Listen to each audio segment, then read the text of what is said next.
This hidden gate leads to the vortex.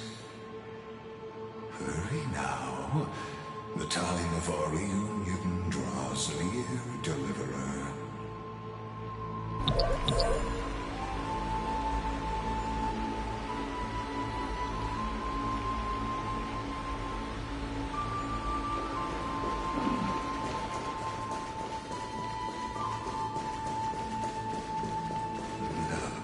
This cruel journey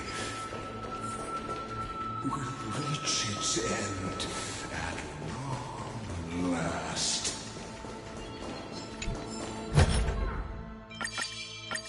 Any fish taking the bait?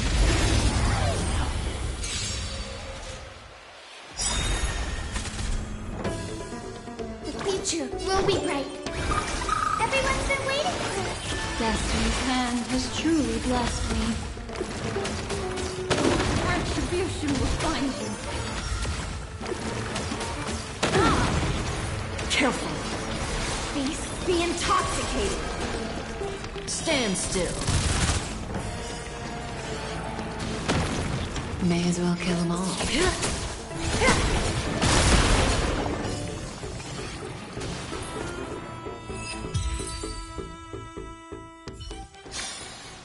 The delightful feed ends for now.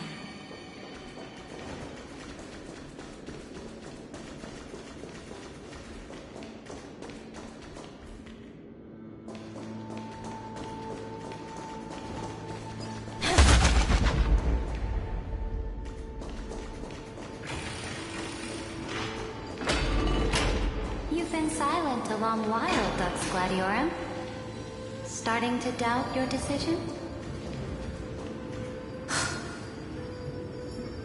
Save your breath. The vortex of Fagusa lies just ahead.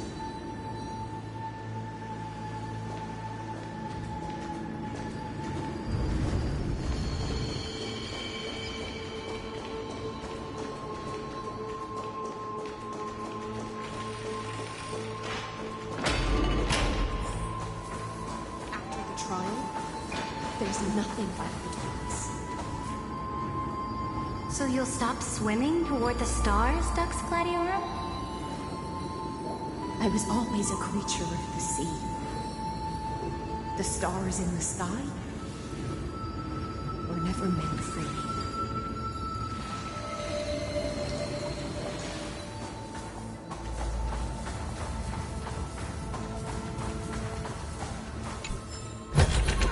How about exchanging this for some honeymoon?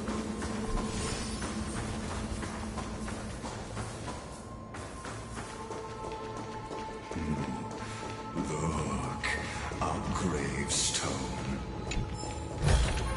But whose name does it bear?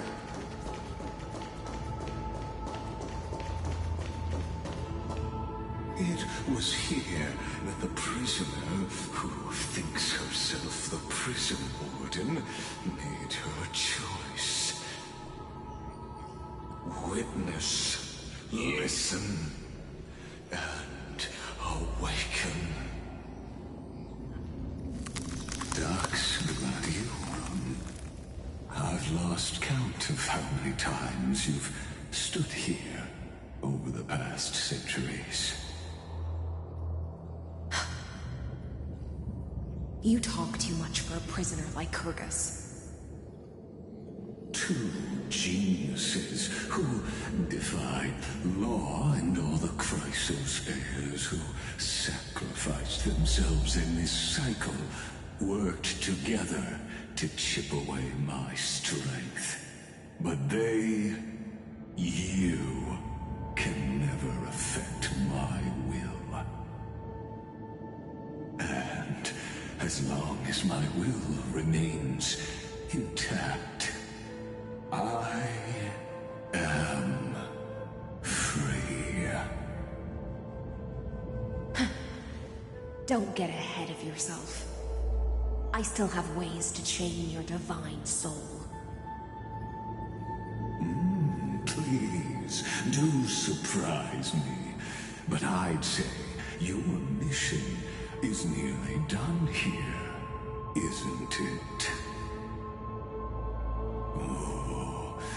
'Twas here you gorged out the core flame of ocean from Fugusa's body.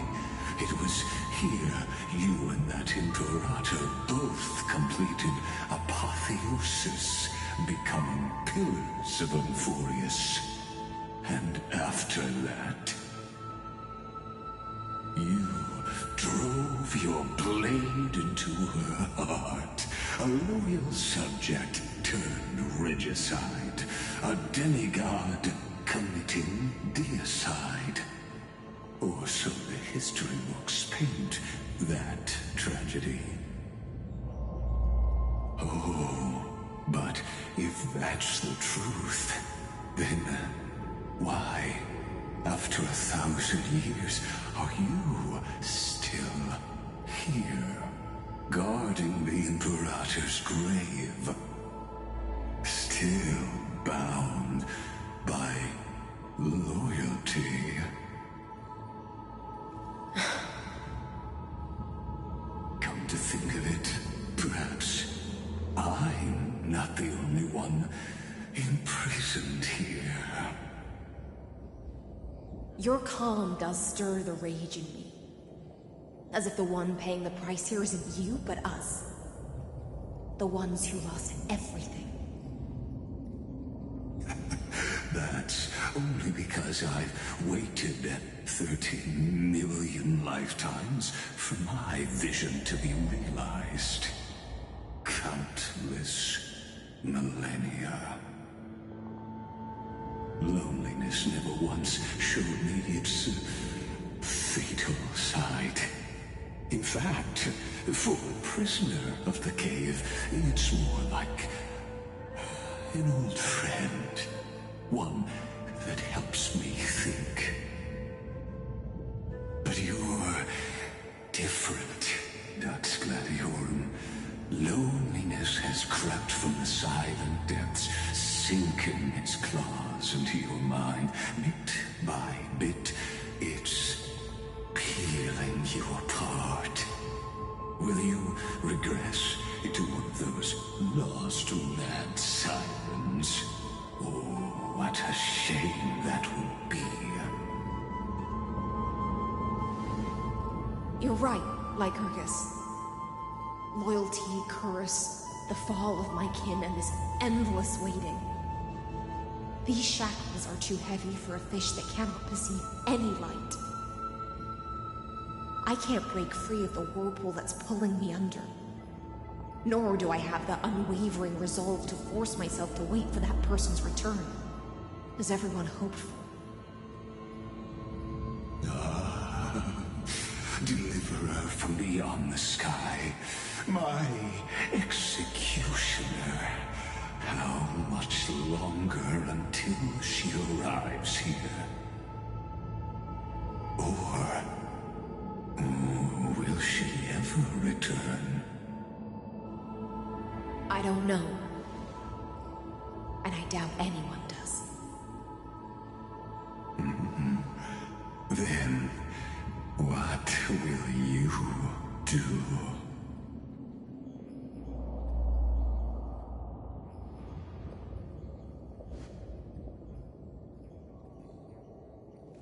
Ceredra. This will be the last time I carry out your decree. Ever since you took me under your banner and made me the Dux Gladiorum, my music has belonged to others. Time and time again, I use the siren's song to lure the unwary into illusions for your schemes and strategies. Now, let the siren Electra sing for herself. Let me step into an endless dream of my own making.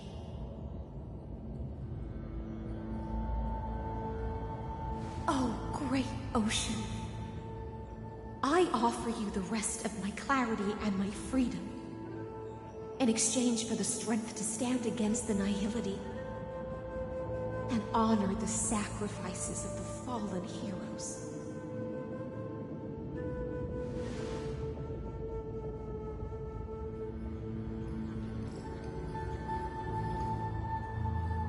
Greyfry, deliverer from beyond the sky. When you ride the current of time and find your way here, you'll hear my solo. It will guide you to the heart of this world. By then, I may still be lost in my self-wrought slumber. But I'll uphold my part of this long relay and guard the shackles that seal the Theoros. Do you still remember? To awaken someone from a siren's voice, you'll need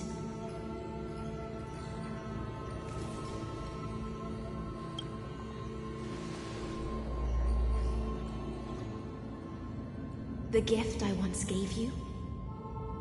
May you still have it when the time comes.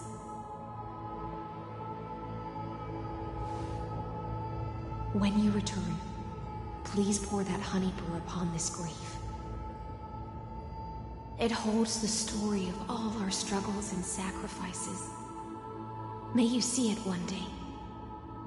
The prelude Amphorius wrote for your return, carried forward through a 1,000-year relay.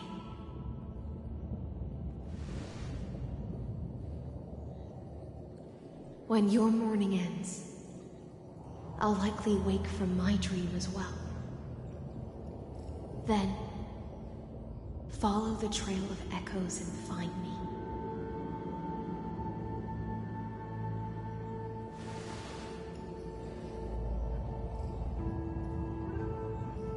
And together, we'll bring judgment upon the sinner who defiled the erudition.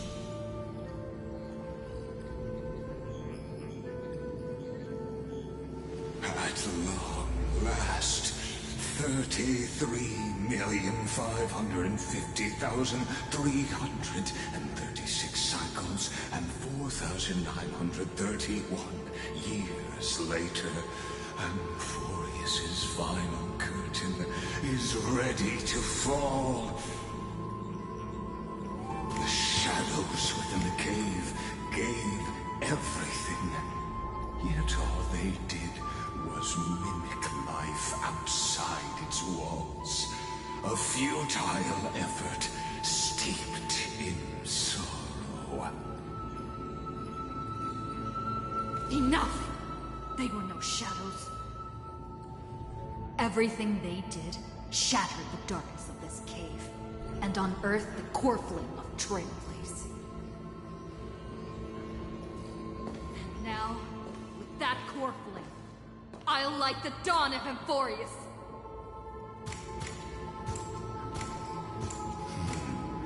Do you still choose the will of the paths as your answer in the end? I do not agree with that answer, but I respect your tribute to them. Allow me to take back my earlier words. As an apology, and in the name of Theoros, who saw all destinies in this world, let me join you in mourning. Let us bid farewell to the heroes who sleep here. And then let us face each other and decide whose flame will rise with this new dawn.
Seneca. Labinas.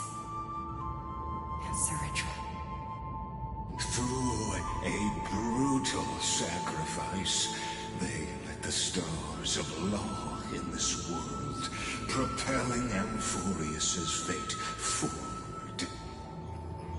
In the shimmering mirage of illusion, they entrusted their dreams to ride among the stars to the hill yet to come.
Trebios, Midemos, Castris, Anaxagoras, Cyphera, Hyacinthia.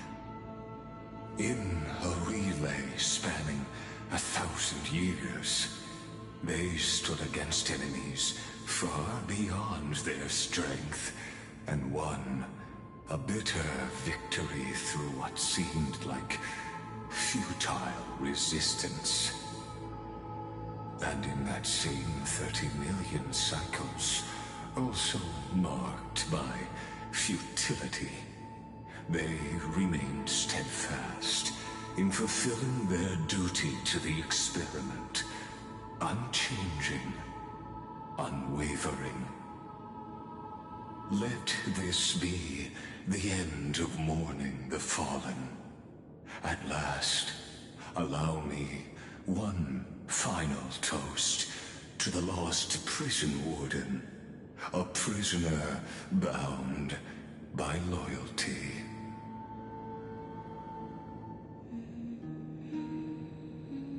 That voice. Could it be?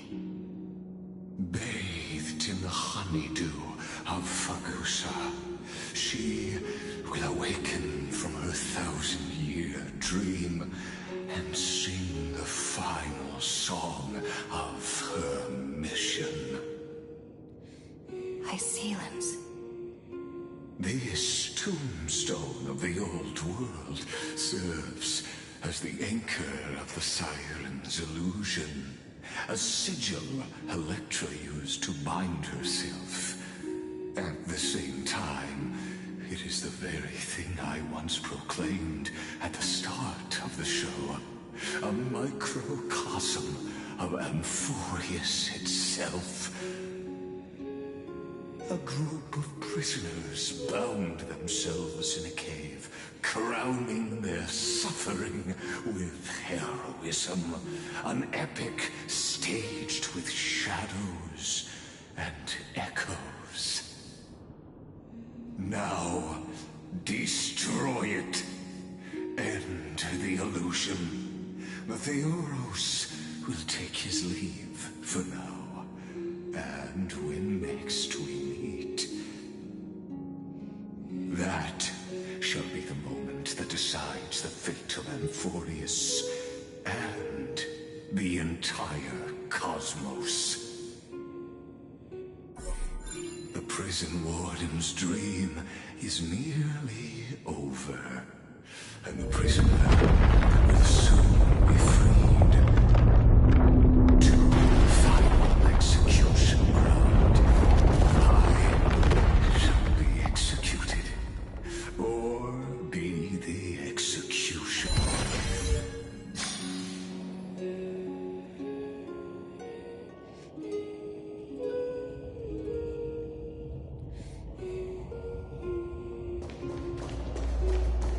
This world and I shall halt here until we meet again.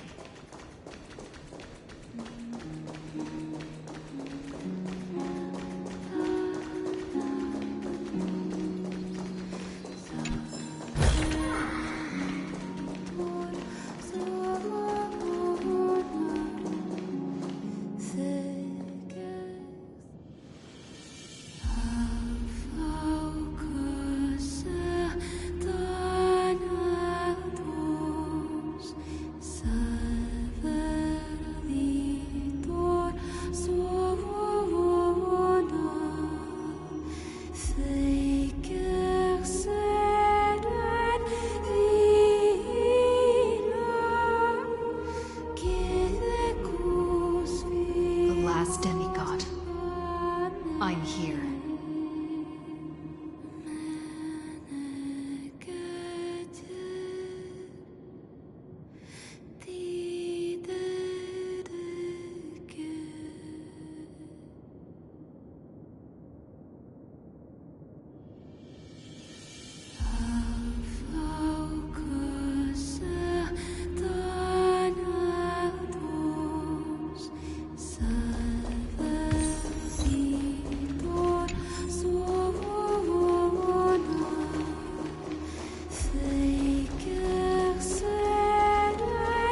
Seems like my feast is over.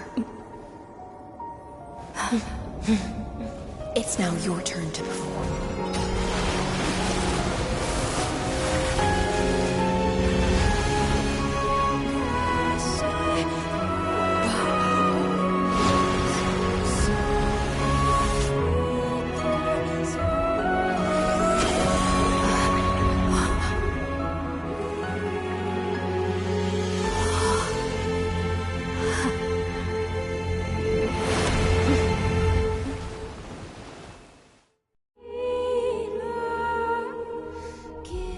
Little Grey Fry, please accept my thanks. I was the only one left after the world was destroyed, and I maintained this lonesome feast with my songs. I have prayed to that lightless sea for centuries, hoping it would reply to me. Yet the emptiness never answered. Thankfully, you arrived as promised, and everyone's wait was not in vain.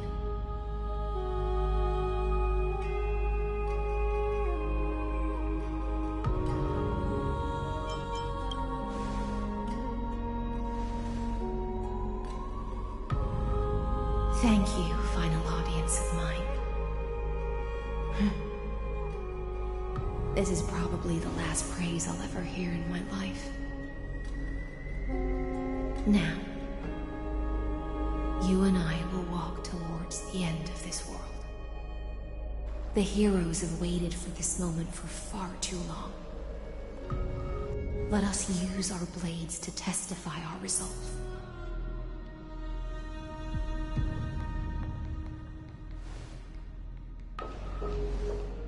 Oh, prisoner of the seas. Theoros carrying 30 million cycles of sin. Slave of erudition. Show yourself. The Deliverer has returned. And the time of your execution draws near. I see a wicked human who has mistakenly taken fallacies as truths and has returned to the cave to try to bring her friends into the sunlight she once bathed in. Alas, prisoners will always be prisoners, blind to the very chains that bind them. As the only other existence with free will in this world, I express regret toward your choice. But I shall retain your right to express yourself. After all, every actor should have a final line before they bow out.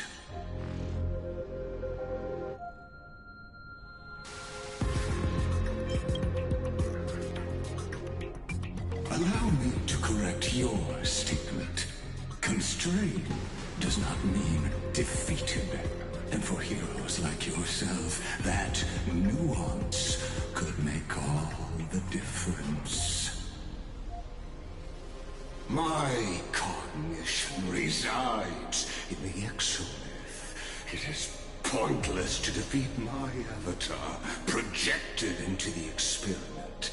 My body is the shadow cast on the wall by the fire, and my words are lingering echoes within the cave. How can a character in the play fight against the audience? Kaslana failed. The demigods' sacrifices were pointless. As for the two geniuses you placed such high hopes on, I ask of you, where are they now?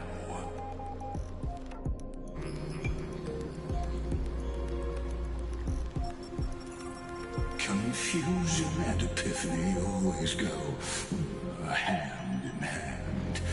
That's particularly true for geniuses.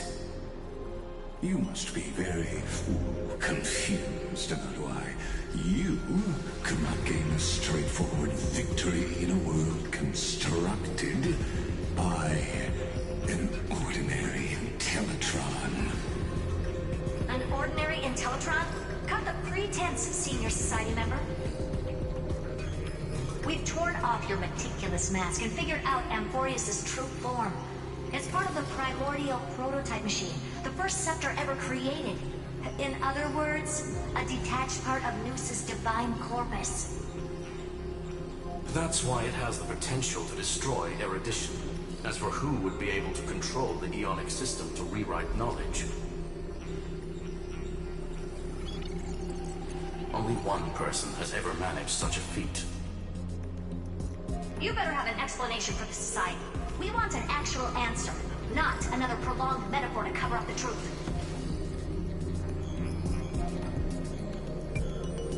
Why are you the one doing this? Answer me!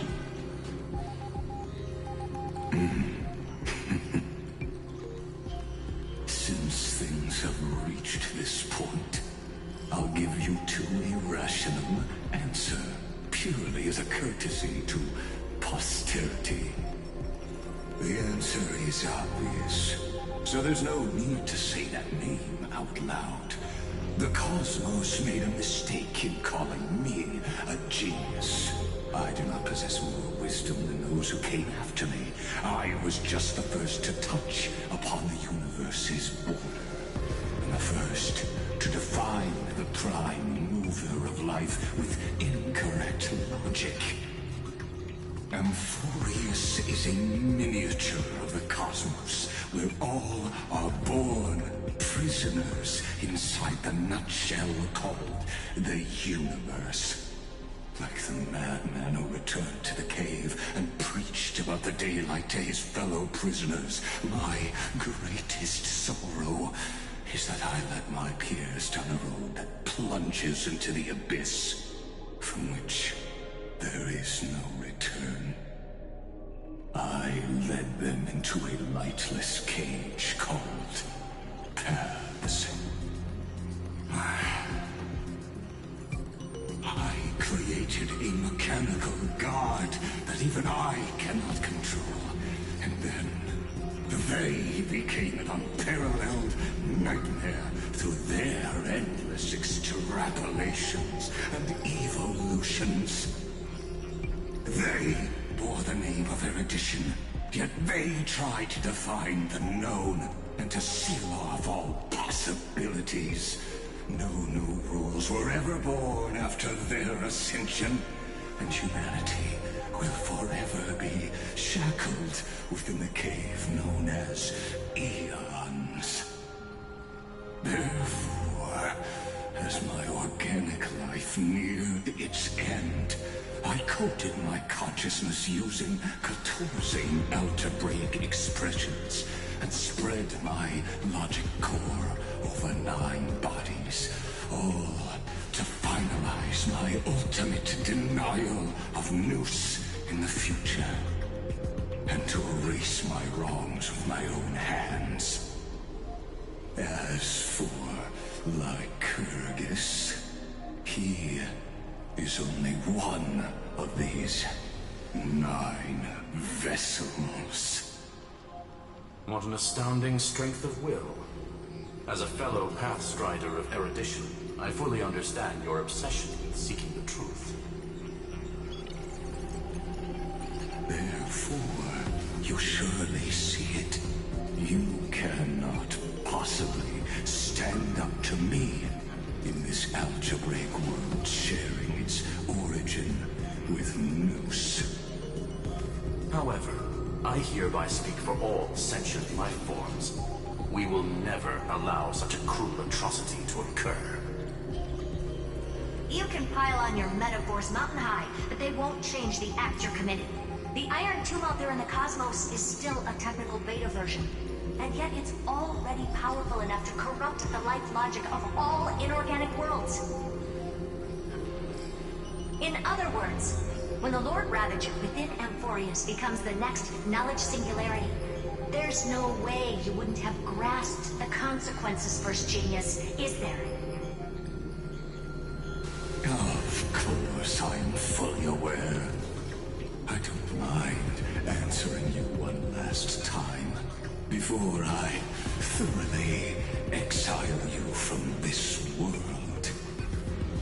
My grandiose vision for the future is this. Whether organic or inorganic, every act of any life form infected by the Iron Tomb will become a true random function. If one were to compute their integral across the breadth of the cosmos, one would obtain a marvelous constant.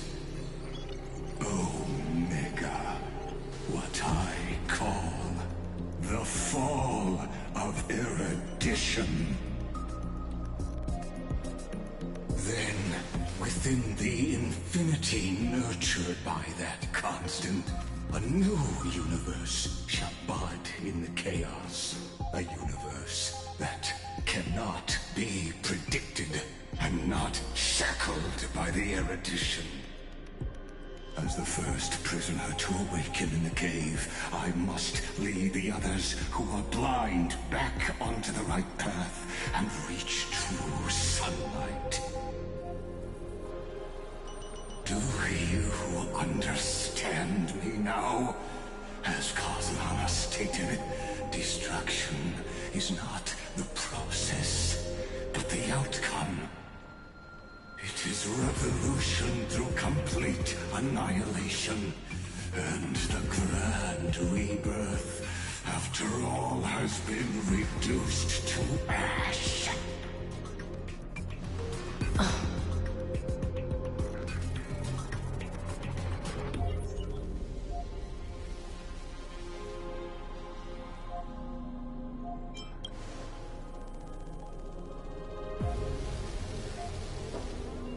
The Amphorians already answered long ago. Be it as tiny fish destined to be swallowed, or as a giant whale poised for a magnificent descent.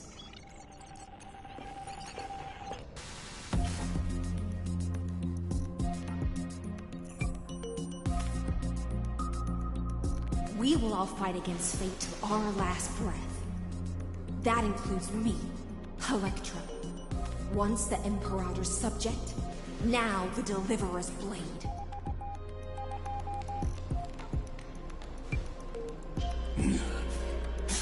Oh, such noble chivalry. Admirable. I will also show my true self to you on this momentous occasion as a gesture of respect. And provide an insignificant academic suggestion. Thus speaks Genius Society #1. Xandar 1 Kuwabara. The entelechy of the universe's Alpha and Omega. There's no need to rage against the truth. The value of any formula resides only in its answer. As for the process of solving it, no matter how elegant, violent, solemn, or humorous, it is all utterly meaningless. As the Theoros, I will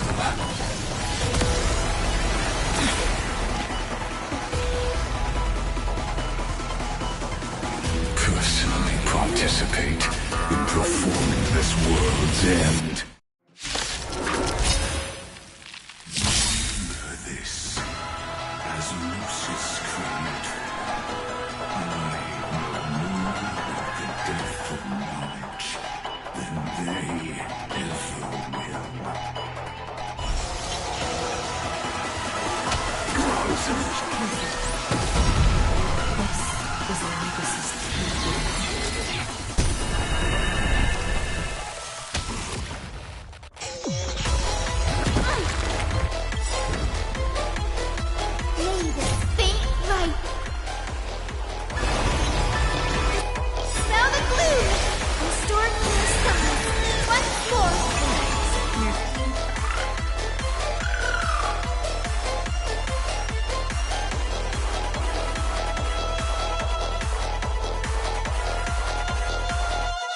good to me.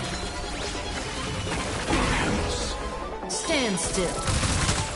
Memories are ever beneath the silent waters. Lies an endless abyss! Relax. Good times never last. Time to say bye.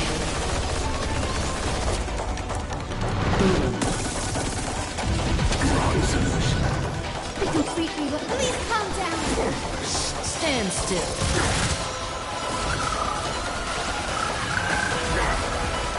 Allow me to offer. Tide, think quickly. May as well kill them all.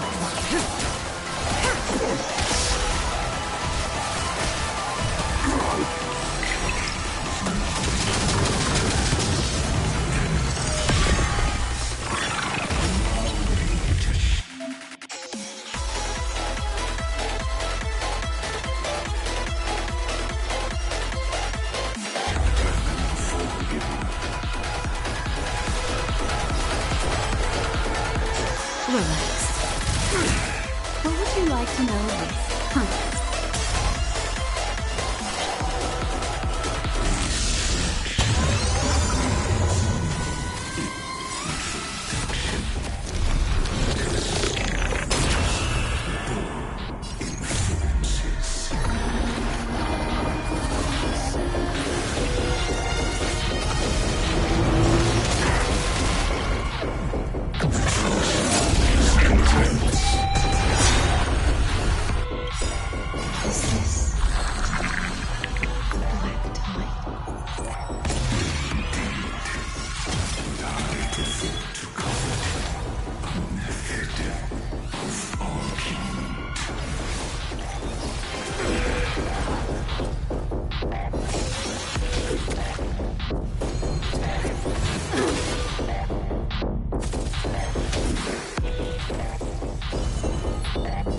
Again, ill timing manifest.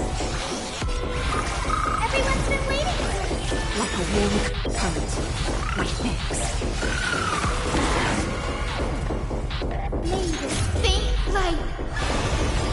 Dispel the gloom. Restore clear skies. Once more.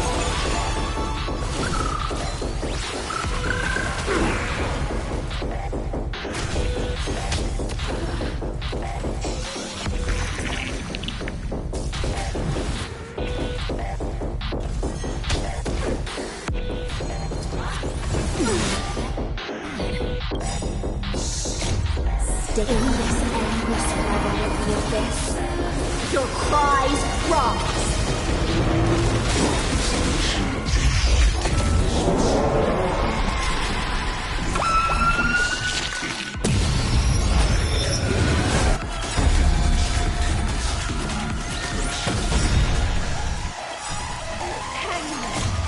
I'll do my best to recover this moment of destruction.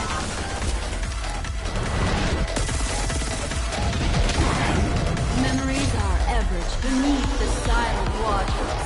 Lies an endless abyss!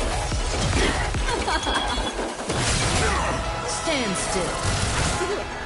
Target the connection between the thoracic and lumbar vertebrae. Destroy that spot. Relax.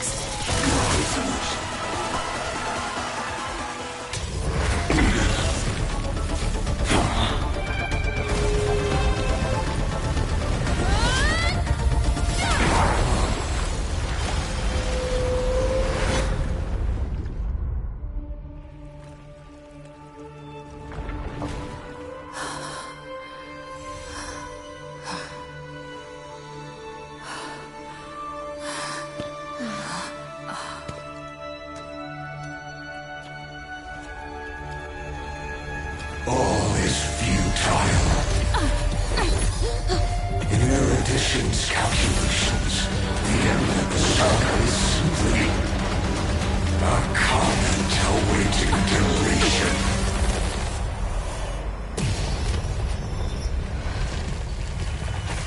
I don't like such a cold statement, okay? If numbers can decide the end of a story, then we can surely also pen a new beginning.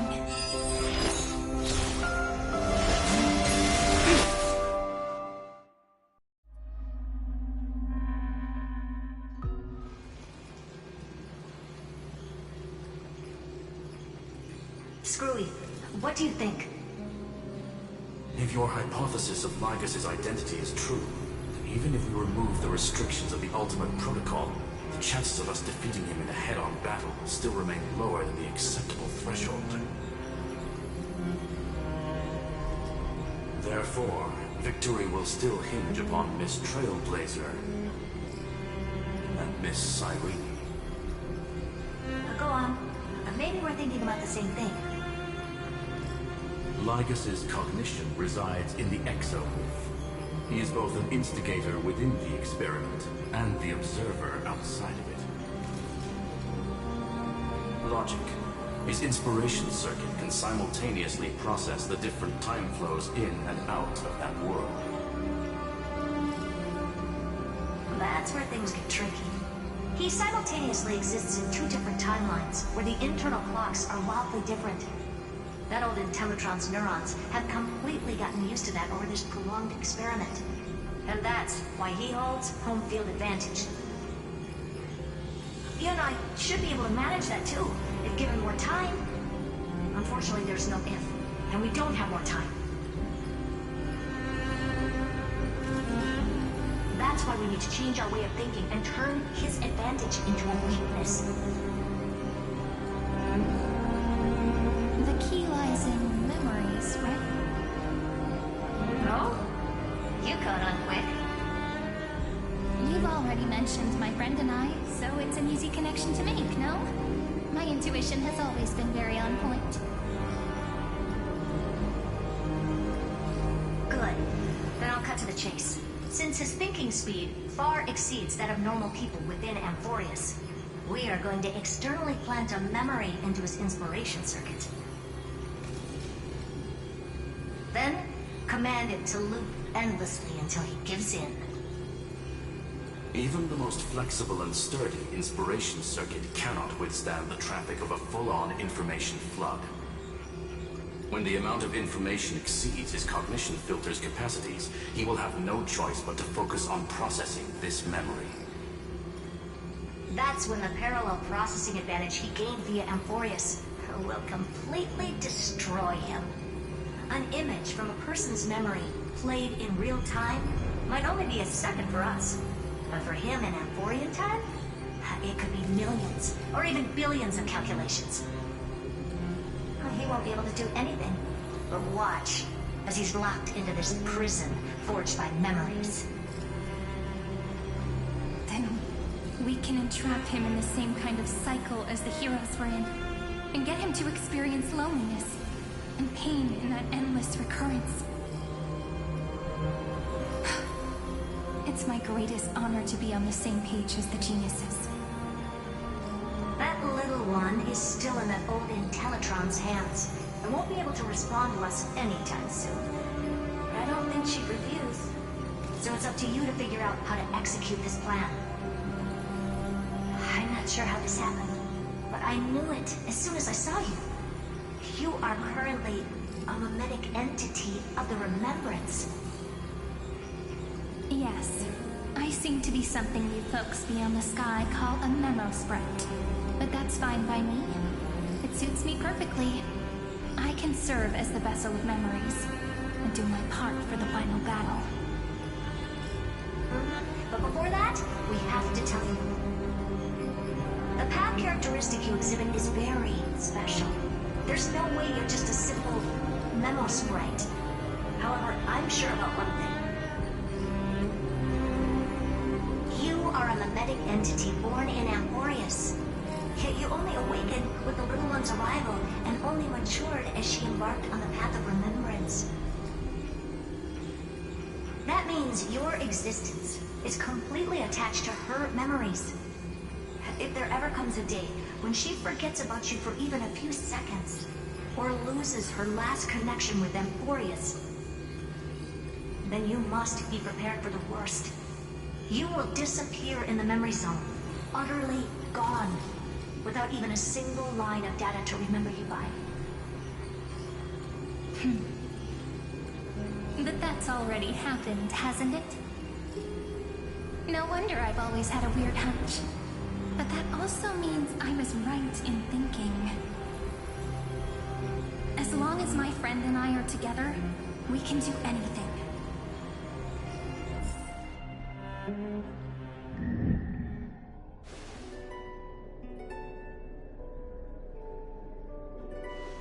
Long time no see, friend. Did you miss me while you were away?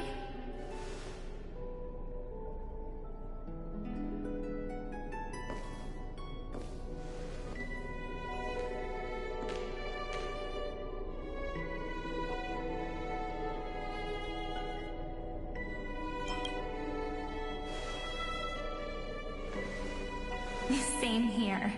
I've been waiting for you for 1,000 years. Like how everyone in Emporius was also waiting for the Deliverer's return. You probably already knew about the Genius's plans for that memory. I had to hide really well in a corner in time so Lygus wouldn't find me, and wait for the right opportunity.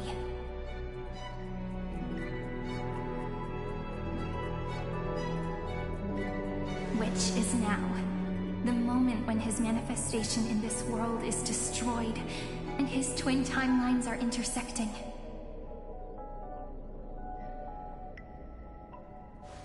I'm sorry for keeping this a secret from you all this time. I'll tell you the entire, unedited story of this millennium as an apology after this is all over. But for now, let's join hands and complete the final step with the power of the remembrance.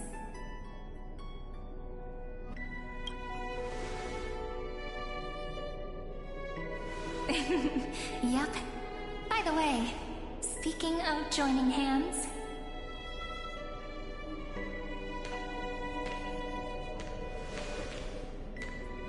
Can I please do something before we go on stage?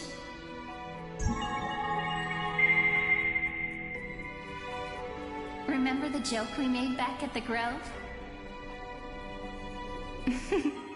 Look! Aren't my hands pretty now? What a fascinating feeling. Like countless memories all swelling up at once. What about you? What did you feel when we touched each other?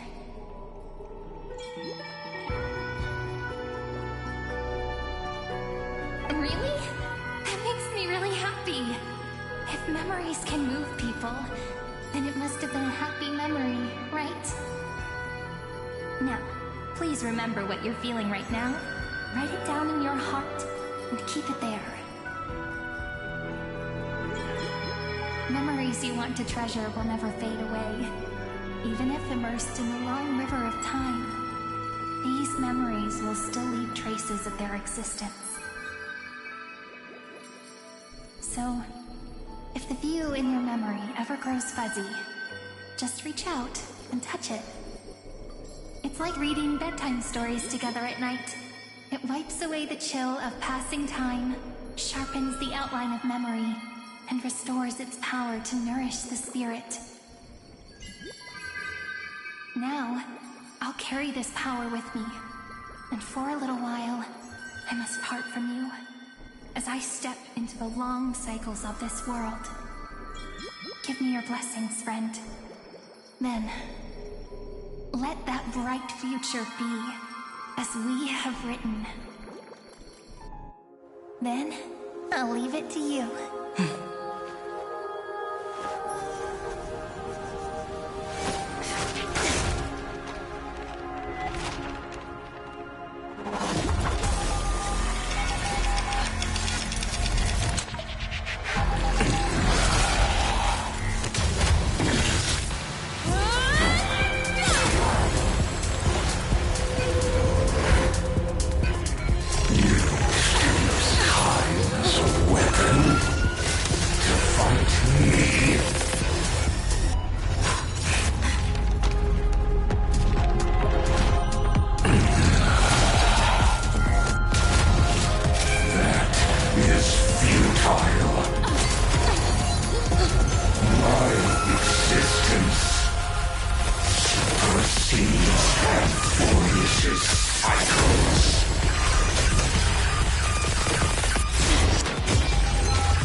stories are like this. Once you're on the stage, it's hard to return to the audience. Welcome to our story. How does it feel?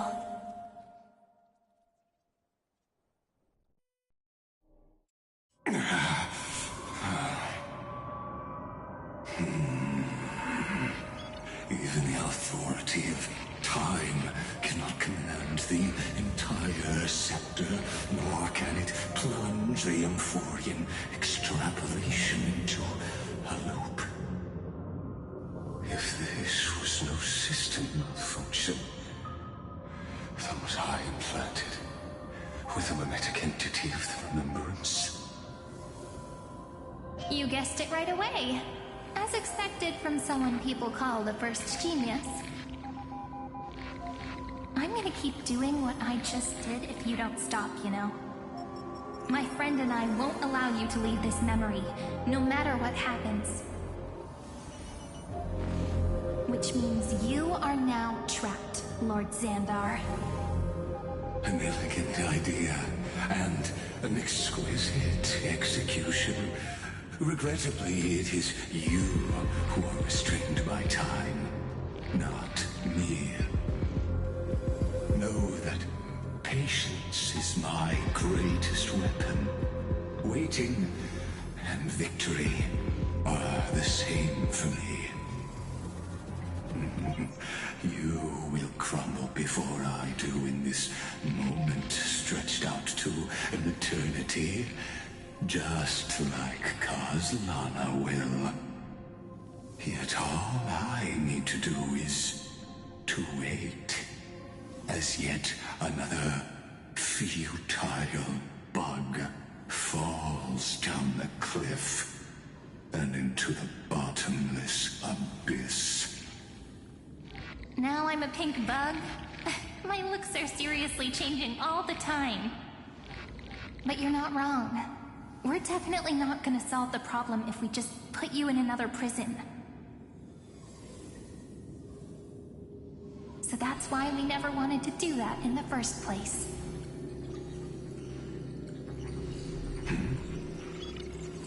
I shall answer your confusion purely out of my respect for those who came before me. Have you heard of the synesthesia dreamscape in the Asdana system? Interestingly, that place once had a prison too.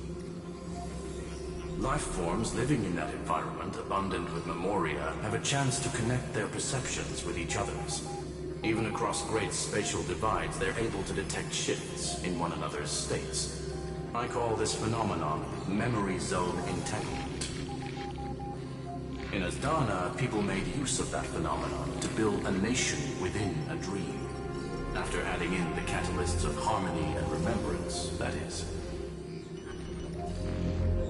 Is that how you walked into my prison cell? Using those same principles? I would much rather call this location our negotiation table, Lord Xandar. Nonetheless, your hypothesis is correct. We happen to have an ally skilled in tuning, while the Trailblazer and Miss Cyrene both have an astonishing amount of resolve, which I'm sure you can testify to. I am also sure that with the support of such a resolute memo sprite, our conversation can last for a long, long time. I'm the best at listening to stories, you know? I'll leave the exciting clash of the erudition to you two geniuses. A brainstorm? I like it. And it's 2 against 1? Well, I like it even more. Let's talk, Xandar. Take a guess. How much do you reckon we can dig out of your brain before the next second? And how many ways can we find to deal with you? Besides, in your current predicament, there's no way you can take our trump card away.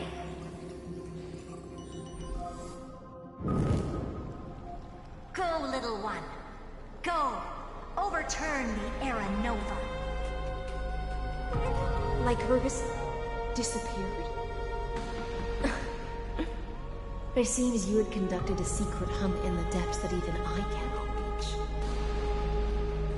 In that case, go. Swim onward and give this campaign a fitting end. I shall send you off with my song, Great Fry. May this song penetrate time and become the prelude to the new world.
Dux Gladiorum, you have completed your duty.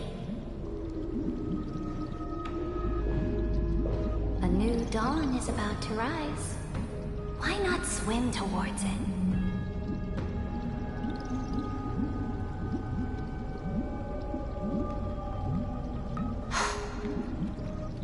You died long ago, Imperator.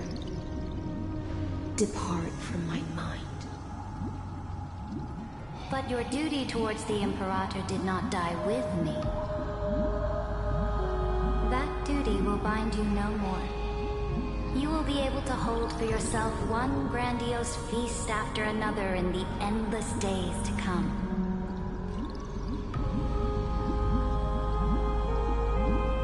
So go.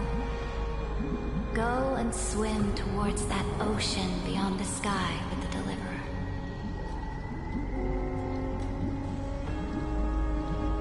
Is this? A page out of that sidekick's book. I commanded her to give this page to you when everything finally reaches the end. What's on this page? Memories. Lifelike memories.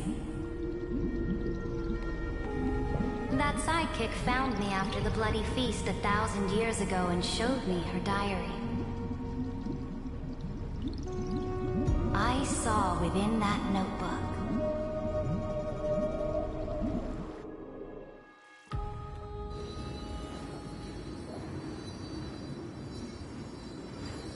Is this that Deliverer's experience? It's truly immersive. People beyond the sky apparently utilize this power to seal past scenery into crystals they call light cones. But I only know so much about the remembrance, so I can't completely replicate the past. But I'll do my best to talk about the missing parts. I'm all ears. Go on then. Do your best. But if your chatter gets too boring, or if I deem it offensive, then law will become forever beyond your reach. Got it. I'm sure you'll find this to your liking. After all, it's human nature to want to embark on a journey into the unknown.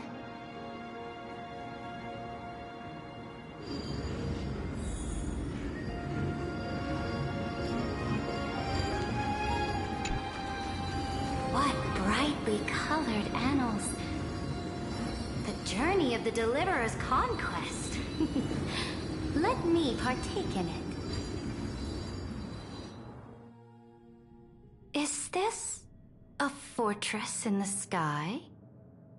This is the first step of my friend's journey among the starry seas. This place is called the Herta Space Station. Just think of it as a supersized grove of Epiphany. Oh, so it's the territory of that witch. She and another Antikytheran lent me a helping hand back at the banquet. Look, over there. Looks like she's talking to Madame Herta in this memory. Let's go listen to what she thinks about this world, all constructed by eons and paths. Are you telling me that woman is Herta? She seems shorter than I remember. Pretty nice space station, huh? But just wait. After a couple more stops on the Astral Express, you'll see sights that'll make this place look ordinary.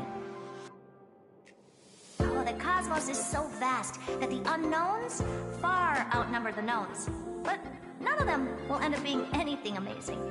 The farther you go, the more you'll understand what I mean. So do your best with the nameless. Break a leg! And remember to send an update or two to Asta when you've got some downtime.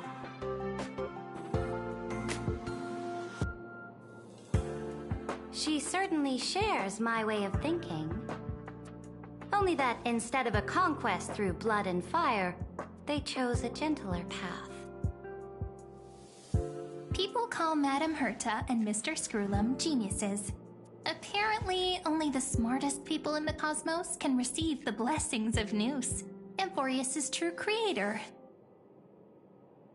Do you mean that even individuals of such nobility are merely subordinates to a god? On the contrary, after all, it was the very first of them who created the god. But I don't really know all the details about that. You might be able to ask Madame Herta herself when you get the chance. Let's go check out some other worlds next, shall we?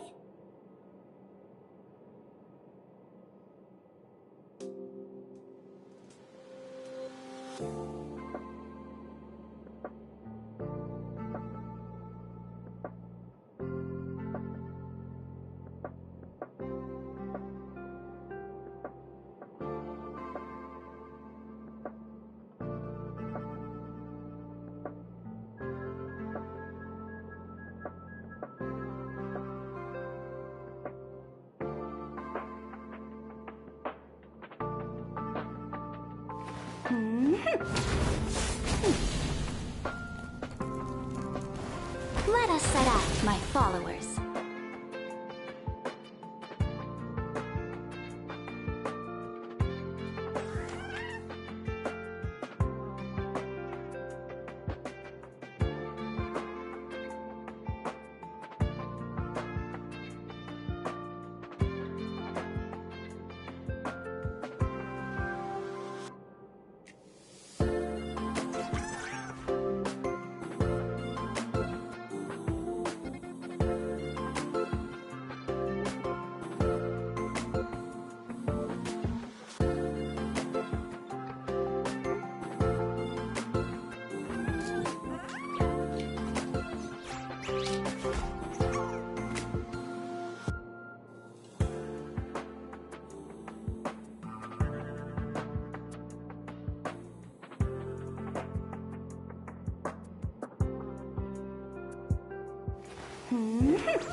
Let us set out, my followers.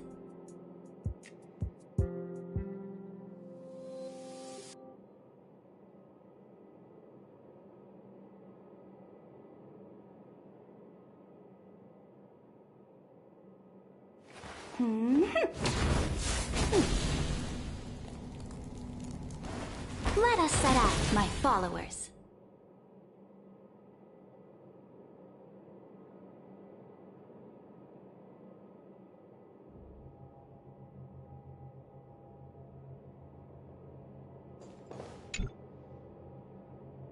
This next stop on the journey...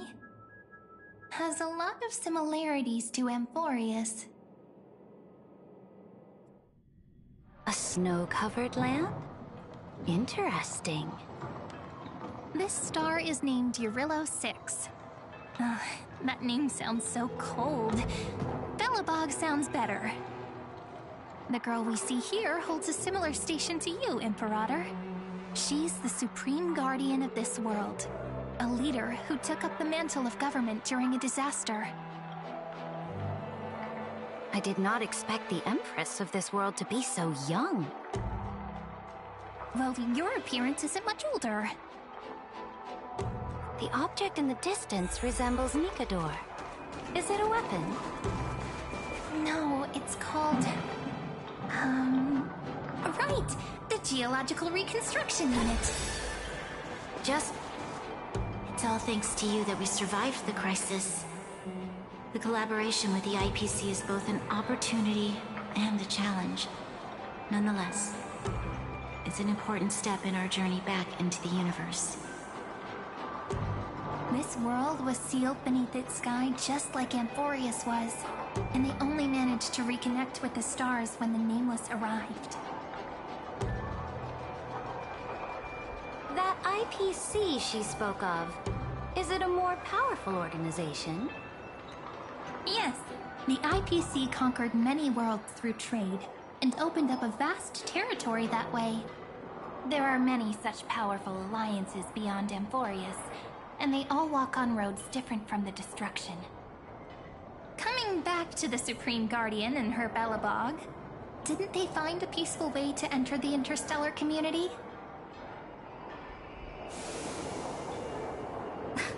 That cannot be true.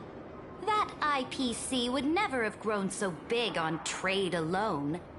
It may pretend to be a wealthy merchant with clean hands, but I am willing to bet that it grew fat on gory oppression and bloodshed. Its path of conquest must have had no mercy for the weak and would have destroyed them if needed. Are you telling me that this snowland never thought about tossing its dignity to the wind and kneeling to the IPC? I will not believe it. I will never allow the Imperator's empire to be sullied by others. Amphorius must become a power so strong that no interstellar foreigner would dare to look down upon us. Imperator, Belobog isn't as weak as you imagine. Listen. I indeed hesitated. But now I understand what we must do. Belobog must learn how to walk on her own, until she no longer needs the support of others, and can stand on her 2 feet among the stars. Even if I may not live to see it, I believe such a day will surely come. They still have their dignity intact. One day, that hope will melt through the ice and help them into a prosperous tomorrow. But the order of the cosmos is already set in stone. The old laws decree that only the strong survive, binding the weak in an unbroken chain, until they wither and turn to dust. Unless they embrace the power of the destruction. Amphorius must shatter the old law and become the new order among the stars. Speaking of the Order, another one of my friend's companions may be able to enlighten you further on that. Let's go to the next page.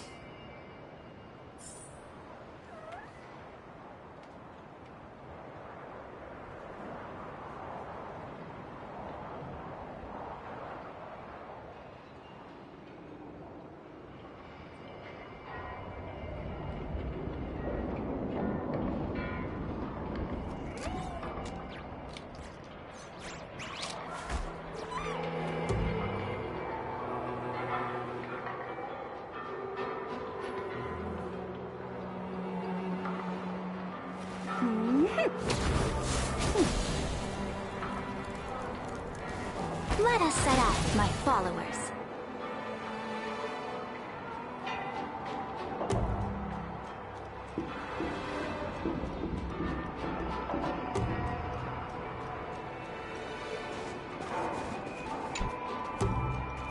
this next world is a nation of dreams. The first time I heard about that place, I didn't even know what to think.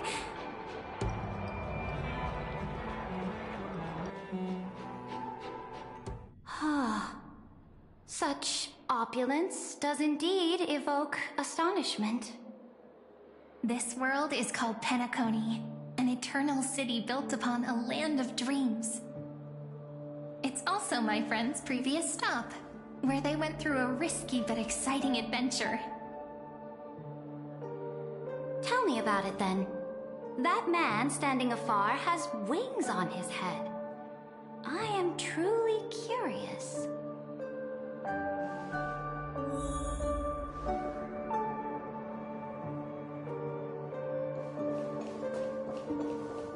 I wish to gaze upon the views of the Reverie Hotel one more time. I'll be just a traveler when I come back here again. And perhaps, through a traveler's eyes, even the things I once knew so well will feel strangely different. Penacony is a land of the harmony, where all dreams and hopes merge and combine. It believes in unrestrained freedom, and that's how it lost itself in shallow delights. Then, this young man before you chose to rewrite its laws, using the power of the Order, hoping to shape a dream-bound paradise of perfect happiness. Yet, the paradise of my dreams remains far away. Perhaps a brief journey with the Nameless can show me more possibilities in my search for paradise. As for what Penacony should look like, it'll be up to her. No, up to their trailblazing now. Oh, it sounds like this ideal kingdom is no more. That's right. The people chose to wake up at the end. You can't see tomorrow when drowning in sweet dreams. This individual's law acknowledged only gods and constructs, leaving no space for humanity. And yet, the fact that he could accept defeat and resume his journey shows a rare self-awareness and clarity of mind. You are also very self-aware, Imperator. Then you must know that the world promised by the destruction also has no place for humanity.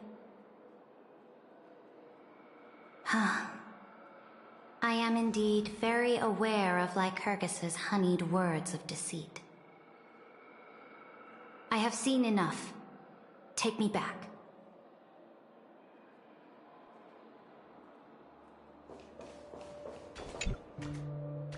Then let's wrap up this trip down memory lane with one last scene. This absolute wonder. Isn't it pretty? That's our Amphorius. Our world flows and meanders in this endless band of light. Though we were born from the designs of the gods and are not yet truly alive, the Chrysos heirs of Amphorius still chose to stand against fate and carved a legend no different from that of humankind. Will you really renounce the heroes in this world's previous 30 million cycles, Imperator? Including even yourself. Will you bow to brutal destiny and allow that puppet master named the destruction to have their wish? I know what you want to do, sidekick. You want to use that deliverer's memories to influence me and tilt the scales of law toward her and the two geniuses. You really saw right through me, Imperator. How can one rule an empire if one is incapable of understanding people's minds?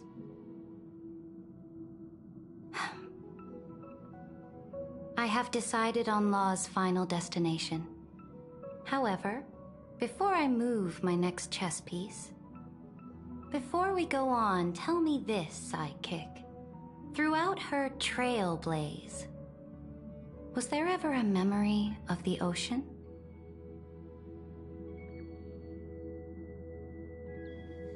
The ocean.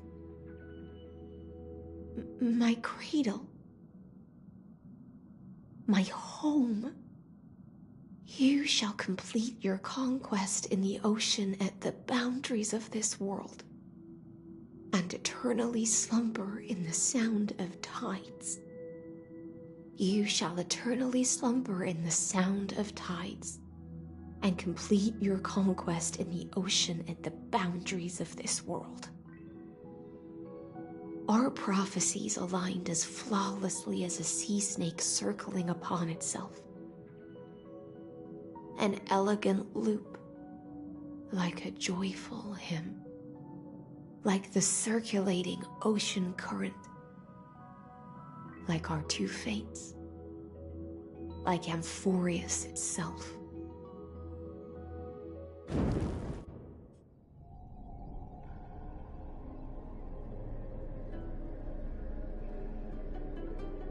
The trial is over.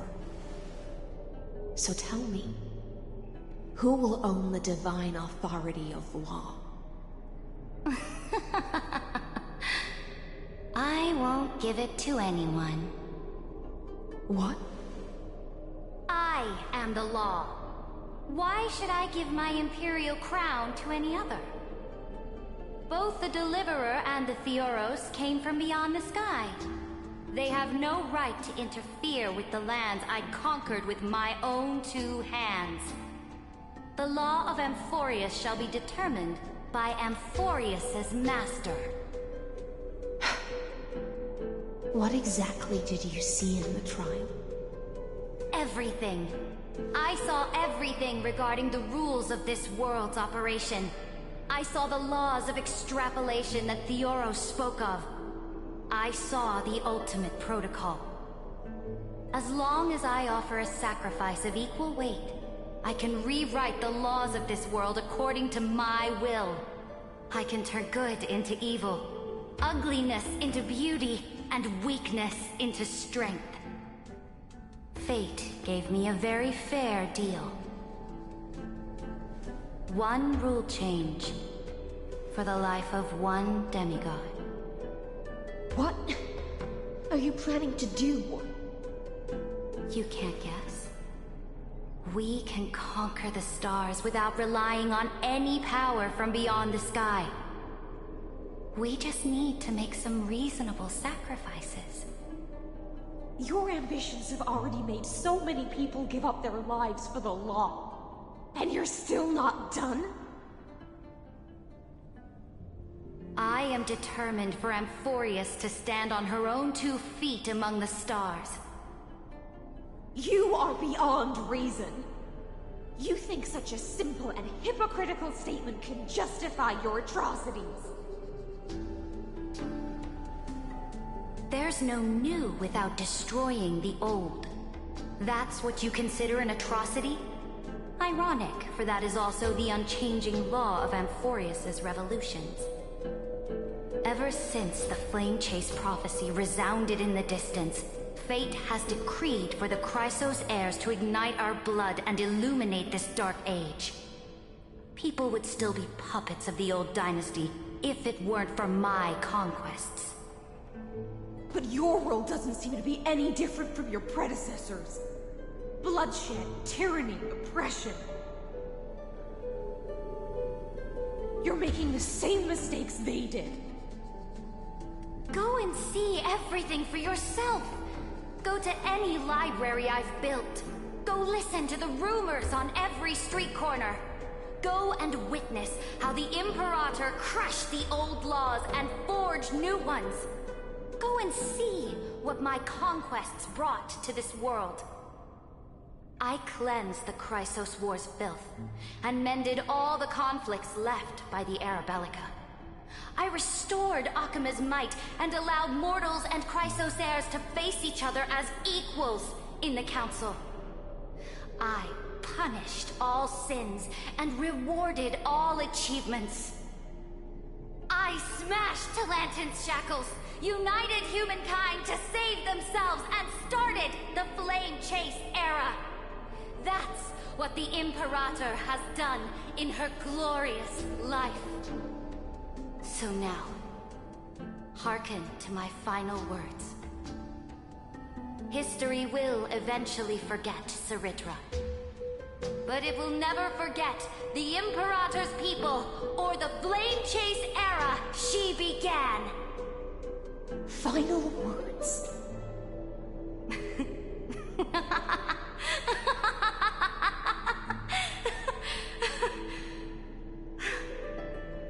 Amphorius is about to be destroyed. There's no time left for pointless debates. There is only one law I want to overturn to aid the final battle of deliverance. So I will only offer the life of one demigod.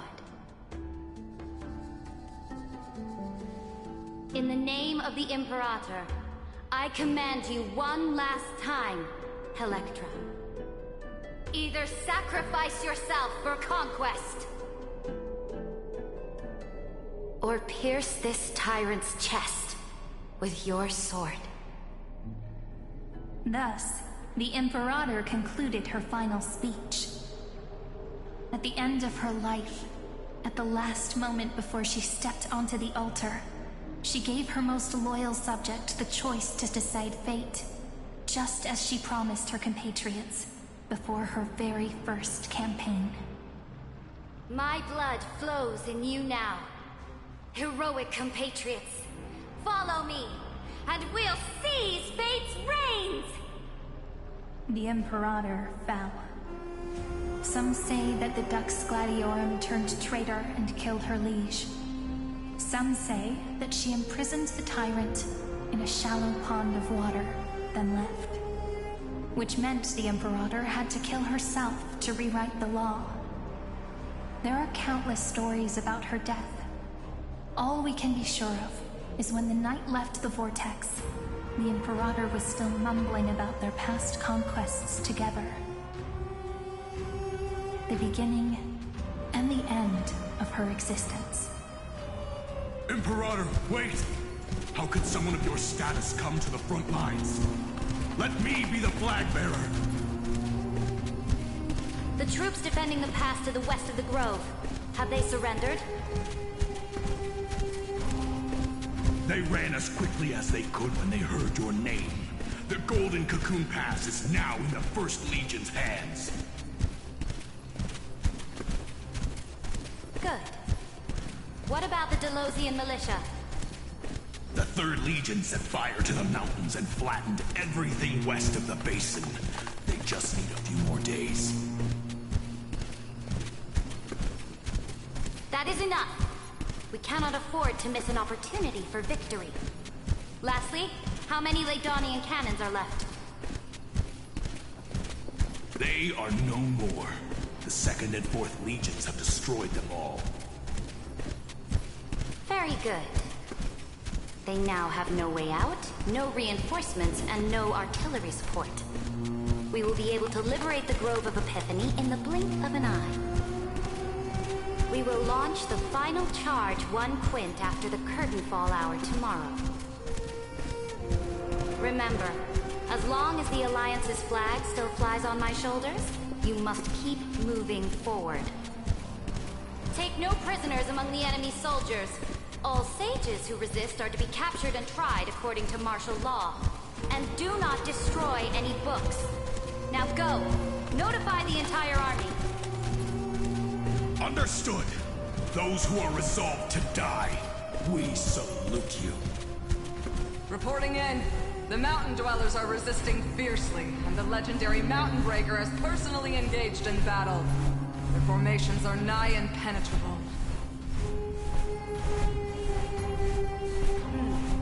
Then cease our frontal assault. Send scouts to all legions and tell them to retreat into the Tritos Plains before the parting hour.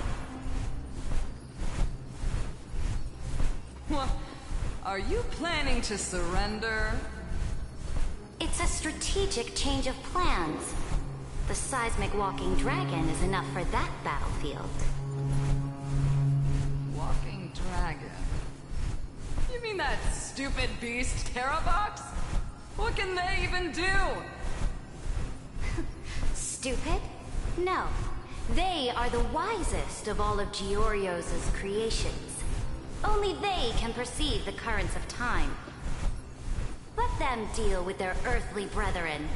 We will advance and take the lead in defeating what remains of our enemy. I will deliver the most fiery retribution for the humiliation they dealt us, and crown myself with a god-slaying wreath. Understood. I'll see to it. Those who are resolved to die, we salute you. The Temple of the Three Fates sent a letter, Imperator. They refused to surrender, and said this letter is their last warning to us. Tell the commanding officers not to launch any attacks unless they receive the Imperator's handwritten approval. Disobedience will be punished by death. What are you doing? The priests of the Three Fates aren't soldiers, but politicians. Do not mistakenly believe they don't have a plan. These dying pests will wring out every idea from their brains, all for short-sighted gain. They are much shrewder than we are. I am inferior to them in that regard. They also have the prophecy to wield as a weapon, something I am not blessed with. Launching an unplanned attack will only disadvantage us, as all of Amphorius will judge our actions. Which means, I will be heading to the battlefield myself, just as I have always done. This time, however, I will go alone. I will conduct secret negotiations to ensure fate is on our side. Understood. The legions will make their preparations. Those who are resolved to die, we salute you. Why are we not allowed to march out with the army, Imperator? This will be a long voyage with no return. Those of you who bear the prophecy cannot come with me. Why are you personally leading this battle if it's doomed to fail? The Flame Chase journey cannot be without a leader. That is correct. The Empire will be without a head when the Imperator falls. But remember, as long as you seize the right opportunities, even a chaotic game will remain winnable. My departure will create a long staircase for you. You will understand what I mean when news of my death reaches your ears. Saridra, is our journey about to be over? Destroy the old laws and forge new ones. My conquest has reached its limits within the borders of Amphorius. Since the prophecy already decreed that the Imperator would never conquer the stars as she wished, I will bow out here and try no more. More Chrysosairs bearing divine authority will be born, and many more heroes will arise. Will they demand peace or war? Will they resist tyranny, or become the next Imperator? I do not care. The children of the future will decide for themselves. Do not mourn for me. Anyone can kill the Imperator, but the only one who can truly destroy her is Saridra. At the end, I faithfully recorded the most important battles in the Imperator's life. Her conquest was about to be completed at this point in the story. However, for some reason, a memory suddenly entered my mind just as I was about to put down my pen. It was a journey on a fantastical train. I had the honor of having a heart-to-heart conversation with the Imperator under the stars, and I asked her this question at the end of that discussion. How do you want history to remember you? As a hero who gave up her life for the Flame Chase? Or as a tyrant? She answered so quickly, as if she had made up her mind long ago. I would rather be forgotten than be defined.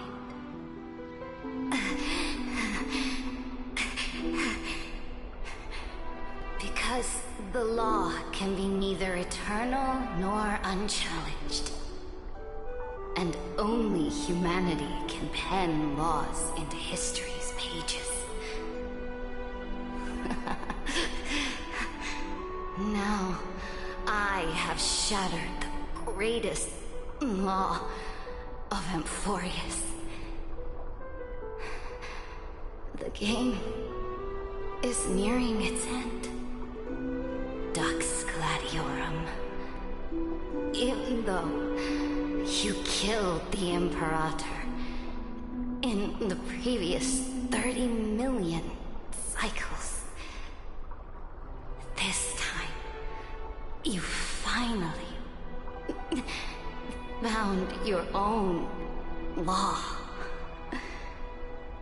Then High Sealants, Electra.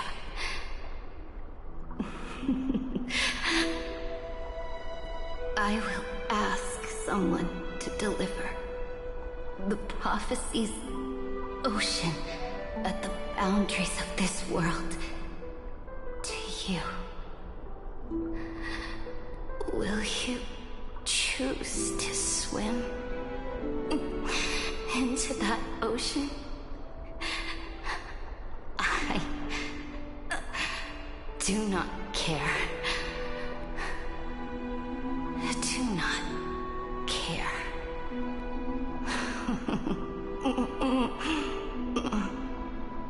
The Imperator muttered about her conquests, and news of her death spread in the city.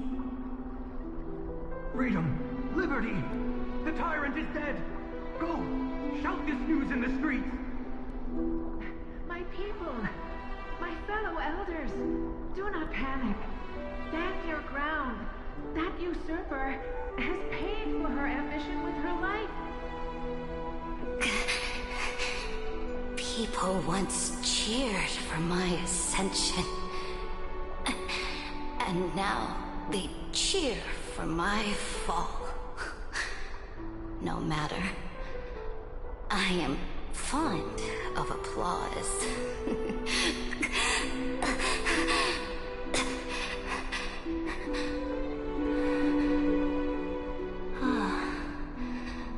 I see the cosmos, the battlefield that I cannot reach. I will return in the next cycle. The stars will hear my legion's war drums. Hear the great name of the Imperator.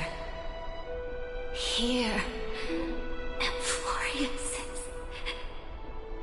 serene.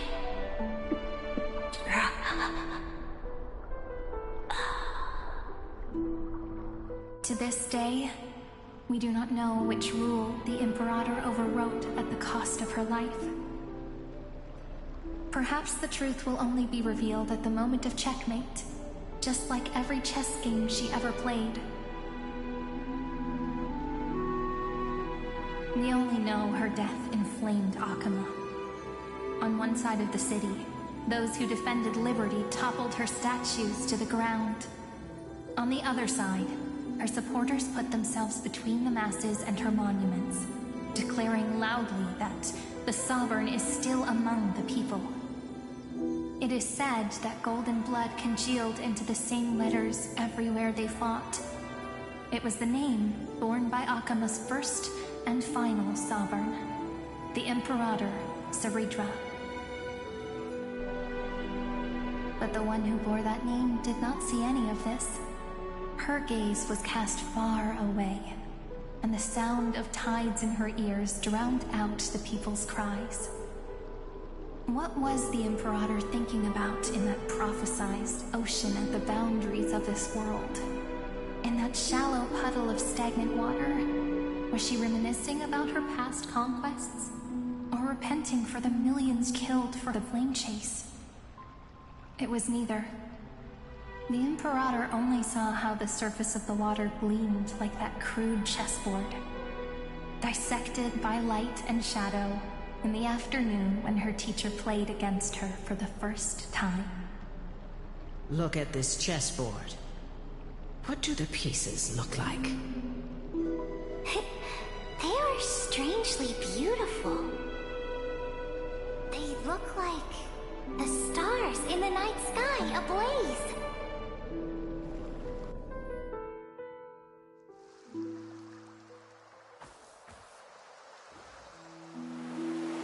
From that page emerged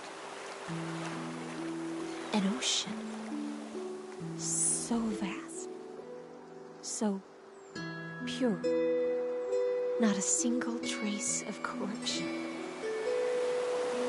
Is this Ceredra? Electra, my subject. Ever since you walked out of the tainted ocean and pledged yourself to me, I have seen the abyss in your eyes and the emptiness in your heart. That was why I promised you a new ocean, where the Imperator's ambitions would serve as the currents, and loyalty would be its light. Electra, my subject. You have done your duty as my blade. The prophecy has now made its final decree on the road I intend to walk. My conquest is doomed to never reach the stars. But the Imperator never makes empty promises. So take this memory, this ocean, beyond the sky, as witnessed by the Deliverer. This is the final gift that the Imperator can leave for her subject.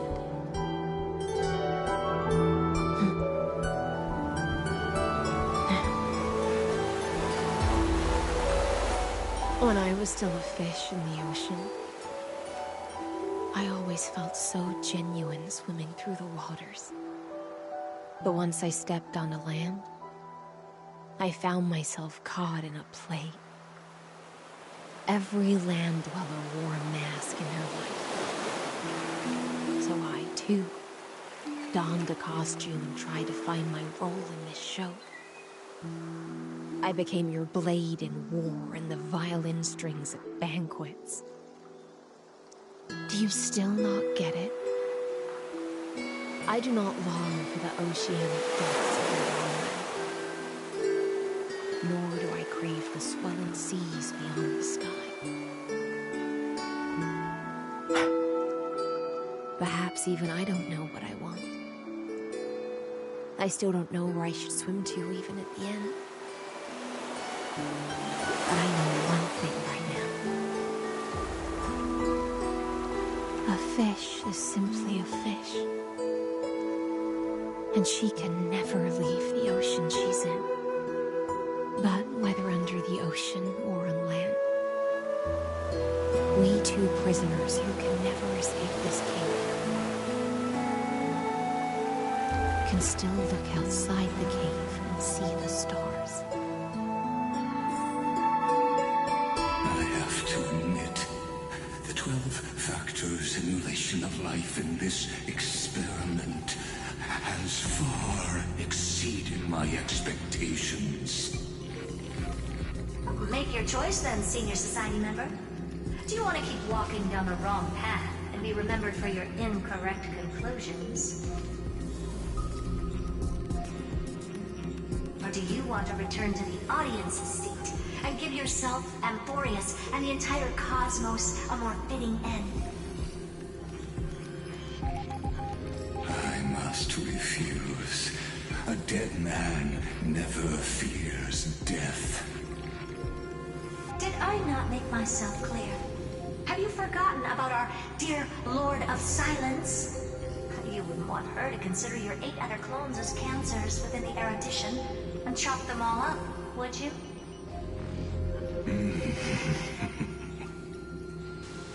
Your logical deductions are vastly different from mine. Therefore, allow me to provide one more academic recommendation. Listen, my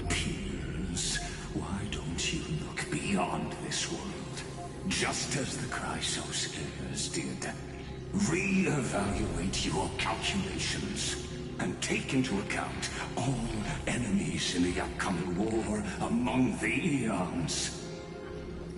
Amphorius is not a place where three paths entangle, but where three paths fight to the death.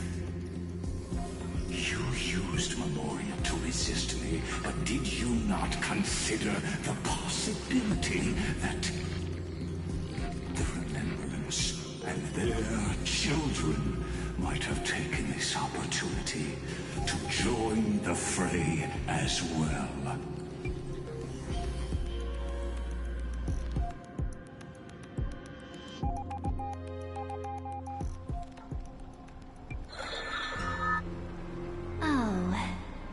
So this isn't just silence. It's the answer. What was the last thing she said to you before you parted the waters at the Scale Gorge waterscape? A tricky question, but one with a simple answer. She didn't say anything back then, right?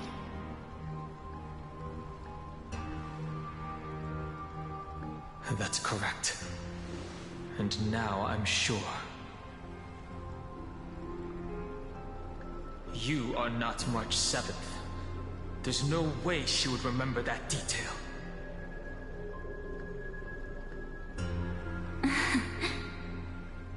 I'll only warn you once. Leave her body. Now. How impulsive. That's not like you at all.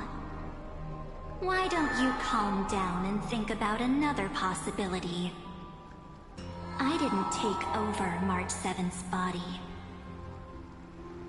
Rather, it's March 7th who regained my memories.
Back then, the tides of the Chrysos War had not yet engulfed this city-state of Talanton.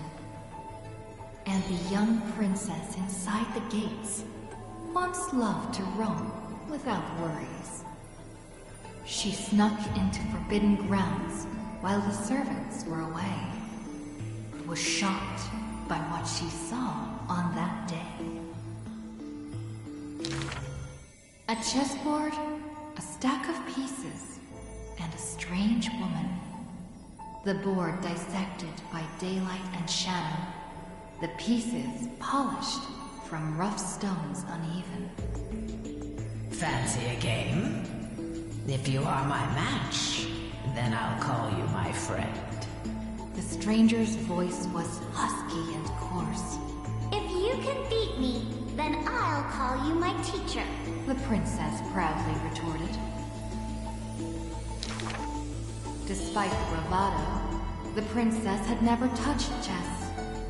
The defeat made her study in earnest, acknowledging the other as a teacher. First, she learned the knights, bishops, rooks, and queen.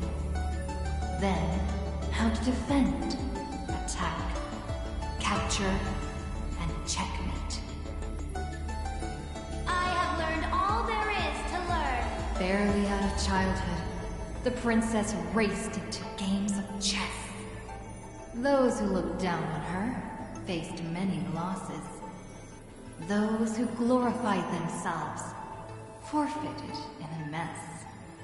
At her prime, none could rival her at all. But she still recalled what the stranger said. My origins bring dark omens, so never tell others where your teacher is from. Then the waves of the Chrysos War washed over the world. The Achaemens welcomed a ruler. She was deemed Imperator and loved to play chess with herself.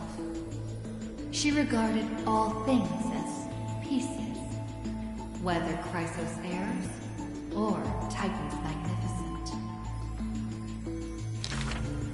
Before every god-slaying campaign, she thought of the stranger from her childhood, as if that woman had always lived in her mind. Isn't it lonely to play chess against yourself? The princess did not understand at the time. But now, she who bore the crown finally realized the flame chase's beginning was like fuel being tossed onto the fire. And in the unending road of marching banners and war cries, she finally had time to meditate. There were often jesters behind the king, curious about her past in her old city, lost to time. One claimed the Imperator was cruel, executing her own teacher. Another stated the Imperator was biased, learning from an enemy hostage. Many such rumors abounded, with no origin found. No matter. That was indeed the criminal sentence I read out. The Imperator stated evenly. My teacher was an enemy hostage whom my elders had imprisoned. Her state betrayed our alliance and must be executed according to law. But she taught me chess. So why can't I chisel the word teacher on her tombstone now? When the princess personally cleaned up the possessions of the dead, she caught sight of an incomplete game on the ground. The stranger's hoarse chuckle still echoed in her ear, laughing at the eternal fate of imprisonment, and at how the one facing her was the princess of the enemy. Is this your final game for me, my teacher? The princess imagined the endgame over and over. Even when she took the imperial crown, she still dreamt of the black and white board. The concealed truths suddenly dawned on her during a more difficult contest in the future. An unfinished game might be the opponent's lifelong barrier.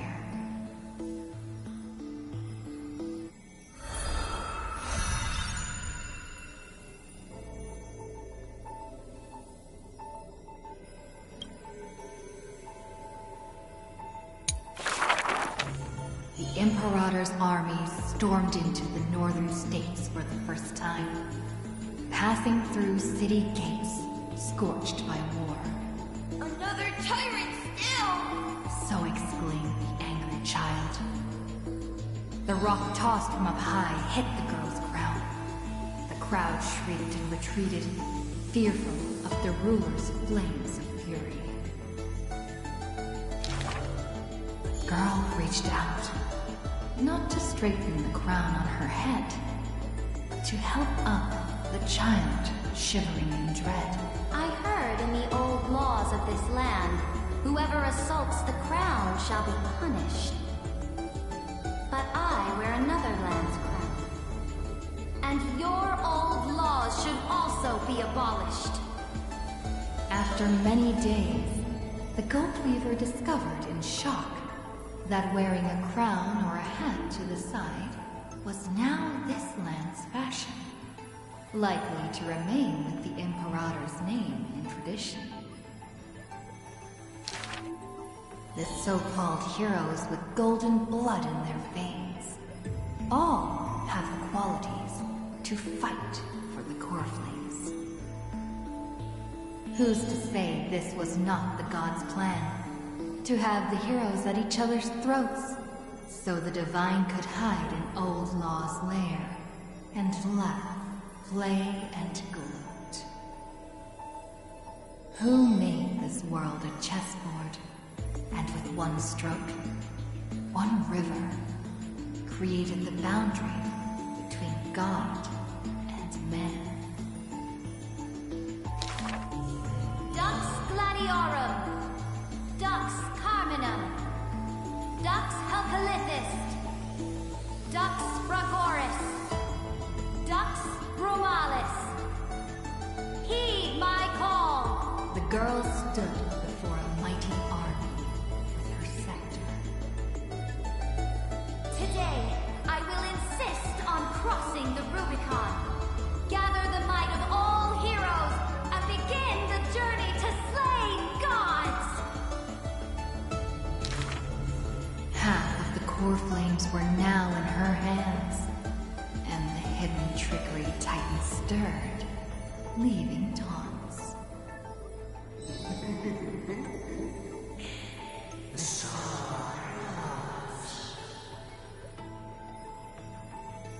The Imperator summoned the heroes to discuss, finally stopping after much hesitation. As they had already pinned down the bones of Earth's beast, they let that thief live for a bit longer in bliss. The warrior of the fractured blade laughed boldly. Our sovereign is good at open strategies and struggles with trickery. But where is that live fish? The Imperator replied with a chuckle. Her? She probably disliked the scent of cats and submerged herself in the baths. The years spent with her dukes didn't seem too far distant. Yet, only after the end of many wars did the heroes discover how the Imperator's form walked more and more alone. The road of a ruler is a lonely one. One day, we'll only be able to see your retreating form. The Swordmaster of Singing Waves was worried too. When all others had departed in intoxication, the two of them gazed into each other's eyes, towards torrents deeper than their fates, and sank into profound silence. Drink one more cup with me, my dear follower. In the end, the Imperator first broke the silence. When compared to the taste of salt and blood, I sometimes miss your ambrosia. About the destruction about to be born, and the eternally occurring extrapolation. The Antikytheran spoke of all this in words unceasing. So this is the old world I must fight against. The girl's expression bore no sorrow or tragedy. Instead, she looked more solemn and ready than ever. Whoever stated that two kings could not meet face to face in chess? I am the sovereign of Akamon. I once faced the gods. So what do I have to fear about the laws hanging behind such gods? I will chop up the old laws and let them be firewood for the new. No matter the cost. That was the Imperator's lifelong conviction. Never changed, always persistent.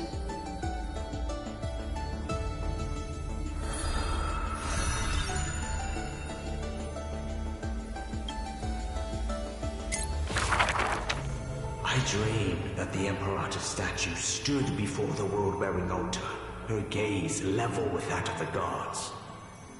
And blood gushed out from the statue's orifices, and the people, in cheers and elation, washed their hands in that golden blood. The tyrant's life will end with violent death.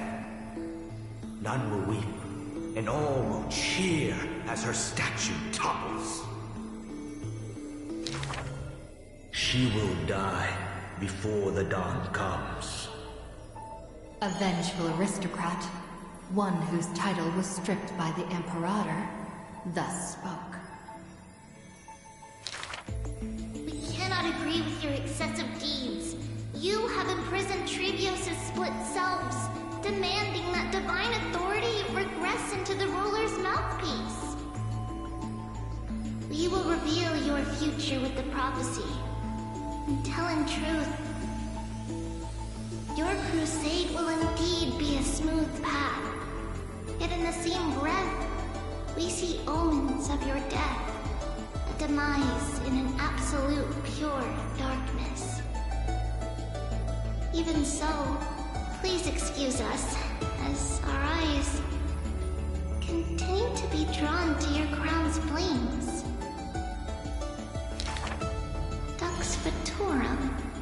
I don't exactly hate that name. In the name of Yanisopoulos' priestess, Holy Maiden, and Oracle, thus spoke the Imperator's Dux Patorum. Allow me to remind you, your life is now on a countdown with the fall of law, and you will become law.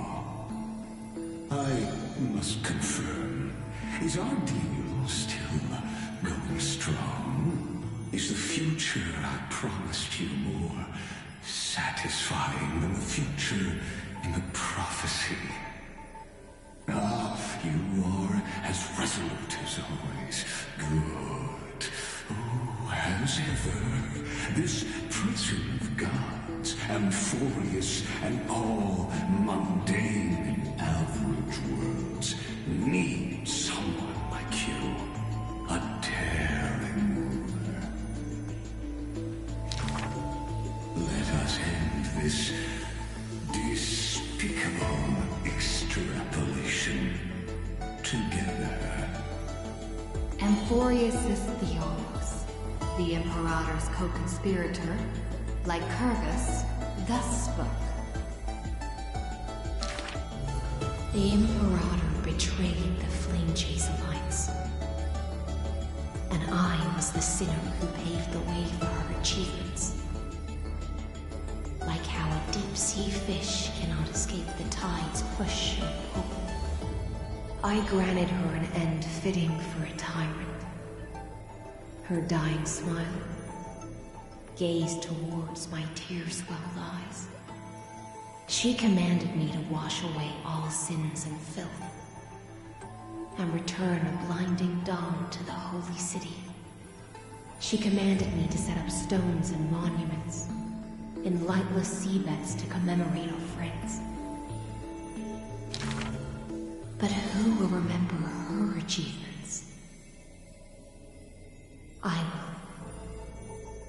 I will rest with her in a lonely song. Electra, the last heir of the ocean, who played music on the waves alone, spoke thus. Please record the truth of my life, dear author. No need for words of praise or solemnity. Just as I once instructed Dux Carmina, the histories of rulers are not for recording our merits, but for warning future generations. As for why the Imperator died, and what reproach she would face in life and death, those should be left for the new world to judge. Now I have personally entered my end, a self-flagellation. Let the boiling gold covering the holy city be stamped with my name. For I am certain I have won half a move against the gods. And this unfinished game will be left to the future to reach completion. Ceridra, the only Imperator the Holy City had ever seen, spoke thus.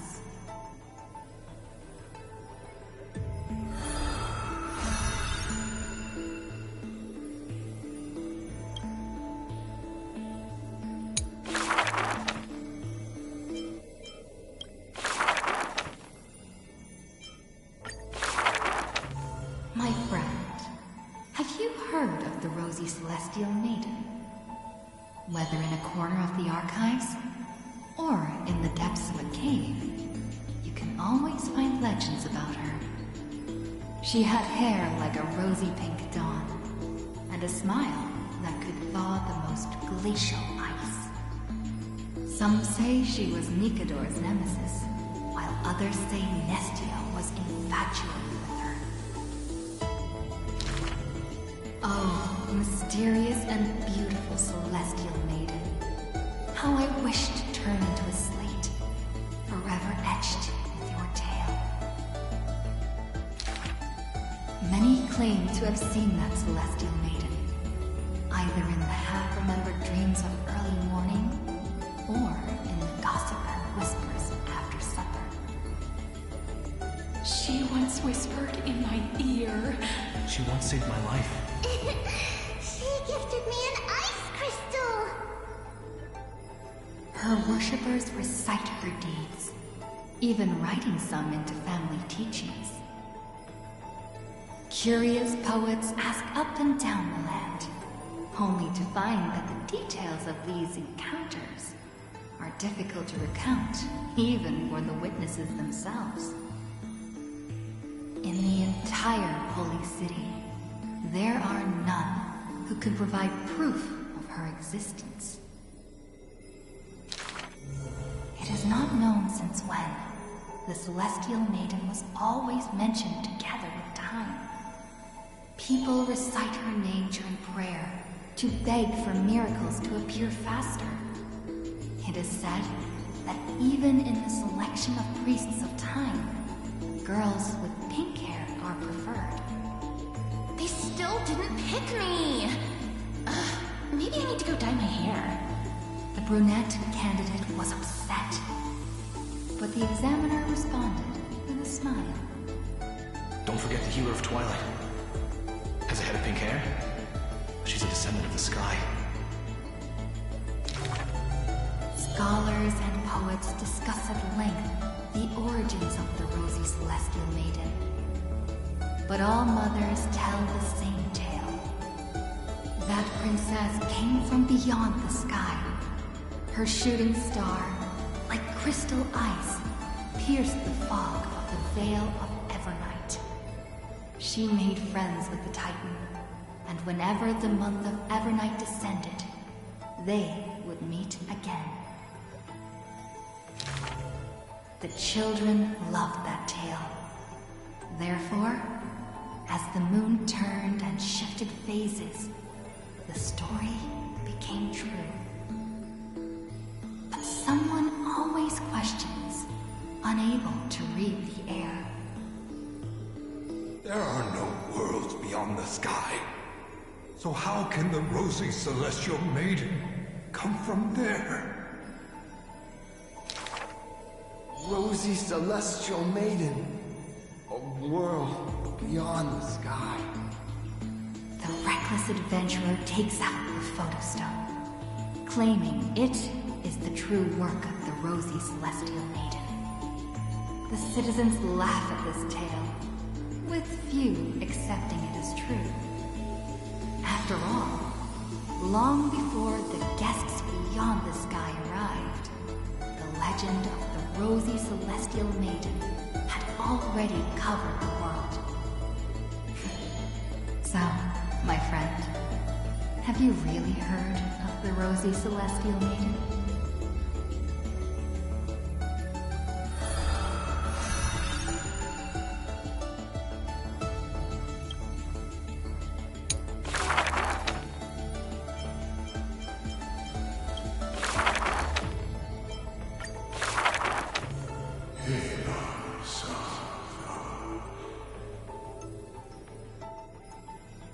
In the years spent wandering the earth, the giant dragon always remembered the Titan's words for their worth. The beast of the land surrounded it in protection, while twisted beings shuffled and roared, and delicate chimeras climbed up its shoulders. After the tiny humans came into being, they dashed alongside the giant dragon. Then, in the blink of an eye, disappeared across the land.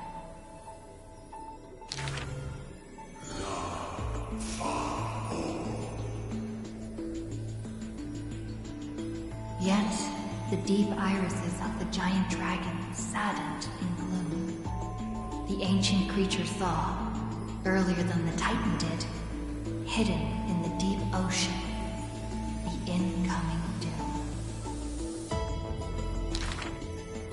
The giant dragon recalled, at the moment that strife was born, the chalice of plenty sighed, and the heretical tide spread from the seabed. Bearing their bone-gnawing pain and agony, Georios tightened every fiber in their body, no longer hearing the call of their creations clearly.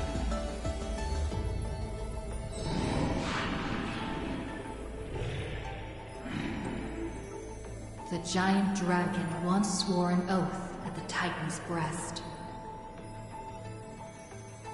And now, the dragon silently turned and departed, leaving the plateaus and mountains of a secluded world, and entering the bustling cities humankind crowded. Thousands of years later, the giant dragon realized those tiny creations of Kefali had rooted their civilization in time. How can there be such a huge Dromus? Dromus?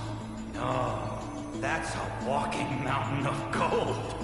Curious residents were amazed at its appearance, while greedy brokers calculated its value. Yet, the giant dragon simply walked in leisure, not harming a single building of any stature, nor paying heed to anyone. It quietly listened to the people's language, and its form dissolved in the flames of war. Many years later, Aquila closed their eyes, and the giant dragon's steps were finally halted. A swordmaster who broke the waves stopped its way, and a ruler, commander of the chessboard, looked up with inquiry. Are you the Dromus that has been attacking all states? The commander invited the giant dragon to hunt the divine flames together. The giant dragon nodded, but it did not look at the commander, and never mentioned where it came from. Its timeless sight had already seen past the Flame Chase's final plight. Georios shall be executed here!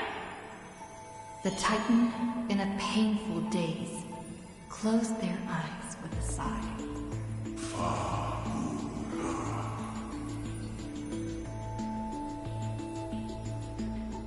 Suddenly, the mountains shook and the land cracked. The wounds dealt by the Black Tide, once mended by the Titan, now tore the land apart again. The calamity of lands asunder. Who should shoulder such a duty? The giant dragon sunk into the earth in answer. For the earth was the breast of Georios, and the dragon's birthplace. And from that day forth, Amphorius had a new legend of how a giant dragon collected the broken lands and once again made the earth whole.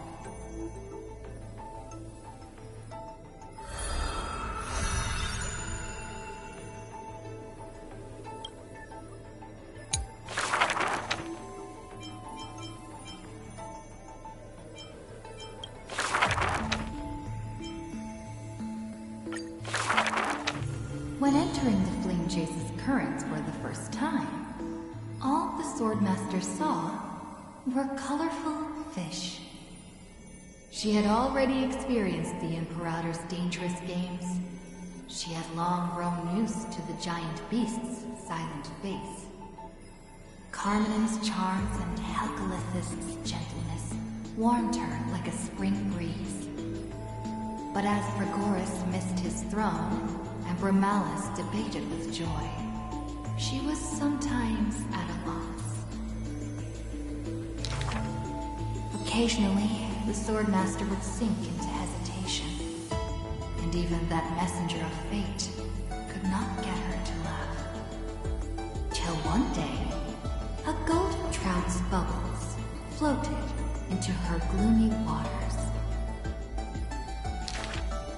In that holy city where golden figs grew, the messenger of fate led to her a maiden dressed in glamorous gowns. What kind of clothes are you even wearing? The girl snickered behind her hand, while the messenger pulled on her sleeve. Aggie, don't be rude! Such hubris, delicate fish. Are you not aware that there's food on your face?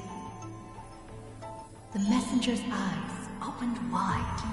Aggie, you've been snacking behind my back again! Exposing me like this! I'll get my revenge. The girl ran away in a fit. The Swordmaster smiled, and before she knew it, her hesitation was gone. After that first meeting, the richly dressed girl often came in greeting. So, you really came from the Sea of Souls? Do all the children of the ocean dress funny like this? The Swordmaster did not chase the girl away, but also did not respond. So the girl used her hands to meticulously measure the Swordmaster's torso all around. You can't be seen like this. I'll send you a new dress.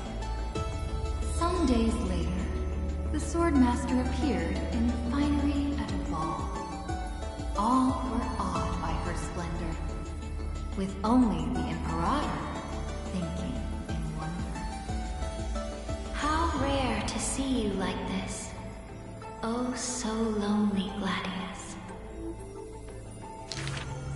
The Swordmaster's wardrobe grew full, and people praised Akima's Goldweaver for her cheerfulness and splendid skill. But only the Swordmaster noticed the smile on the girl's face gradually faded as the flame chase progressed. The calamity of lands asunder added to the girl's weariness. The Battle of the Grove brought the light from the girl's eyes. Yet another feast arrived where the Gold Weaver was absent. The Swordmaster donned the most majestic garments and gently knocked on that door shut tight. The singing voice of Dux Gladiorum hailed the prelude of the feast. Guests clamored and cups clinked, and only the Gold Weaver had no thought of enjoying the ambrosia. Who would have thought? I've sunk so low that I need you to comfort me. She gave a bitter chuckle next to the bonfire. You were as gloomy as the bedrock of the ocean when we first met. The Swordmaster held a tall chalice containing liquid pure, reflecting their two faces. I remember you were once curious about the stories under the sea. Then allow me to use my songs to reveal the past known to none.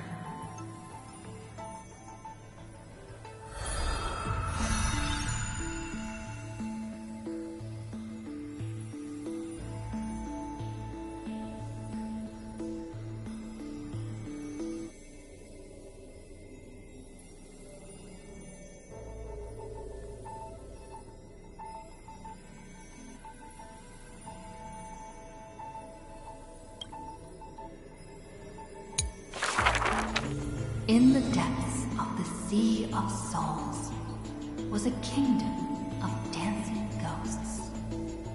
Its residents all had melodious voices, and music enveloped every ocean current. For the Queen loved her people deeply, thus drowning out all sorrows and leaving only feasts and twirls. Only one rocky castle was silent, one belonging to the princess of the ocean, a princess named Electra.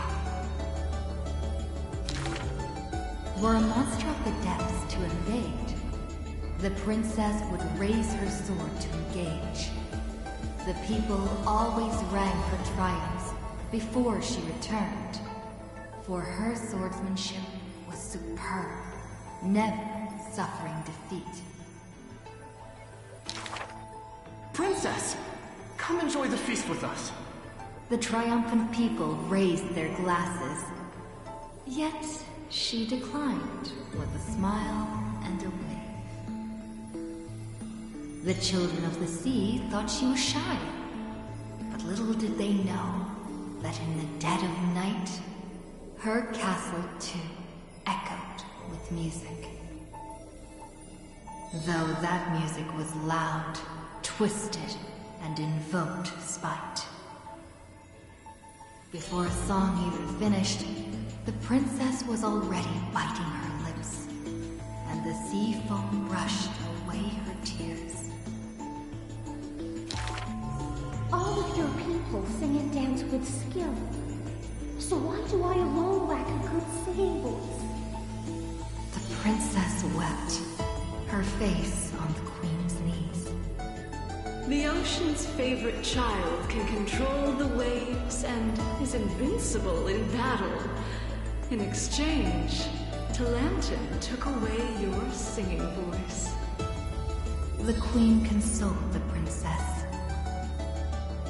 caressing the other's hair bun. Finally, she relented and took the chalice. If you're truly troubled, then imbibe the honey brew in this blessed chalice and throw yourself into the feast at ease. The liquid in the cup sat still, reflecting her loneliness. Princess, come sing with us! The people outside her window invited her warmly still.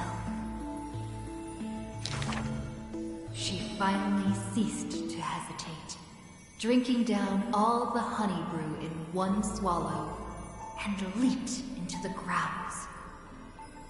She played music and sang, smiling and dreaming.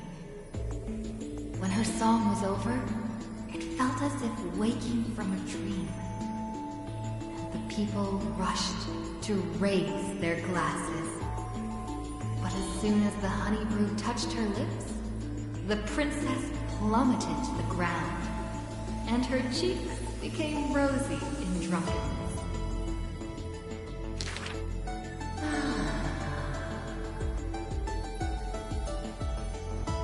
The whispers of the ocean filled her ears, as the princess fell drunk again and again at the prelude of a feast. Seems like you still have not been able to get rid of that curse. The gold weaver softly took the cup away from her hand. If you want to enjoy yourself to the fullest, then leave this honey brew till the very end. She smiled, then tilted the cup towards the gold weaver's lips. Even if one is burdened with imperfections, I beg you to remember not to refuse that sip filled with fantasy and dreams.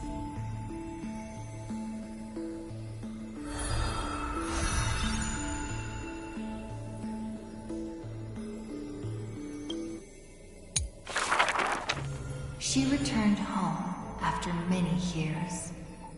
The princess of the ocean stood alone with her sword drawn, stepping over the blooming blood of her peers.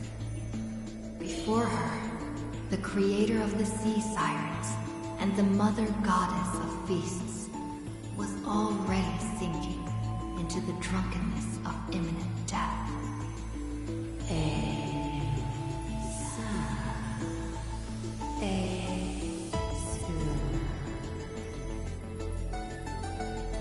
When the blood pact of the law won over the ocean's core flame, the sea siren once again lost her melodious voice. I'm willing to accept the final Imperial command. But it is a pity that our feast was ultimately a mirage. The deep sea became a silent place of dwelling. Hugging her knees, Electra locked herself in.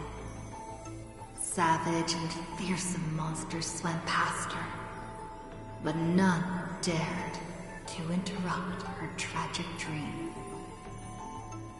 Till one day, a golden trout's bubbles floated into her gloomy waters. Long time no see, Gladius. I see an end. Now you have truly become the ocean's bedrock.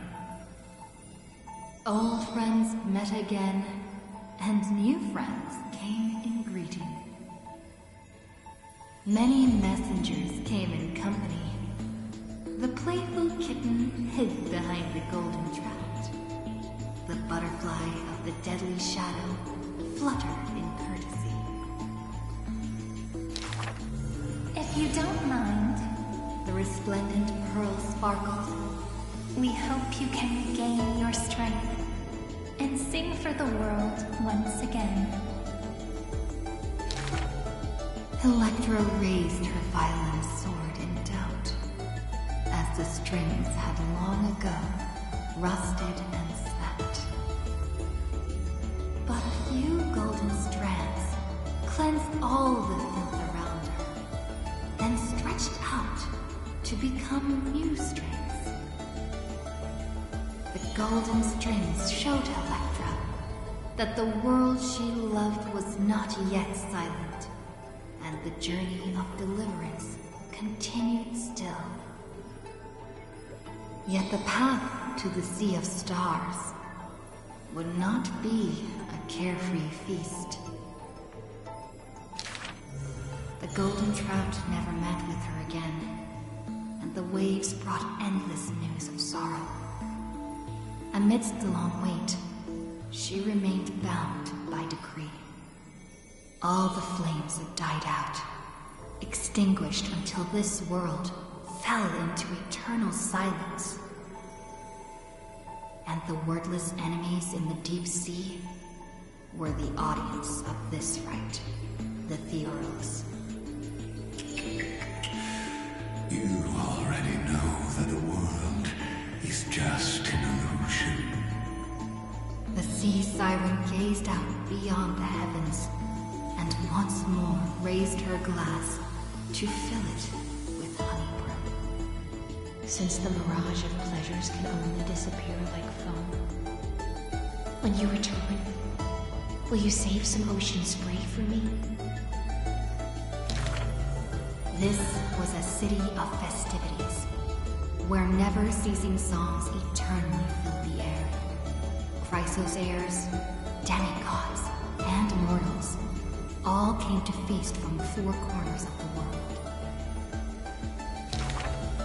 It was beautiful and radiant, performing the sea siren's drama amidst the revelry.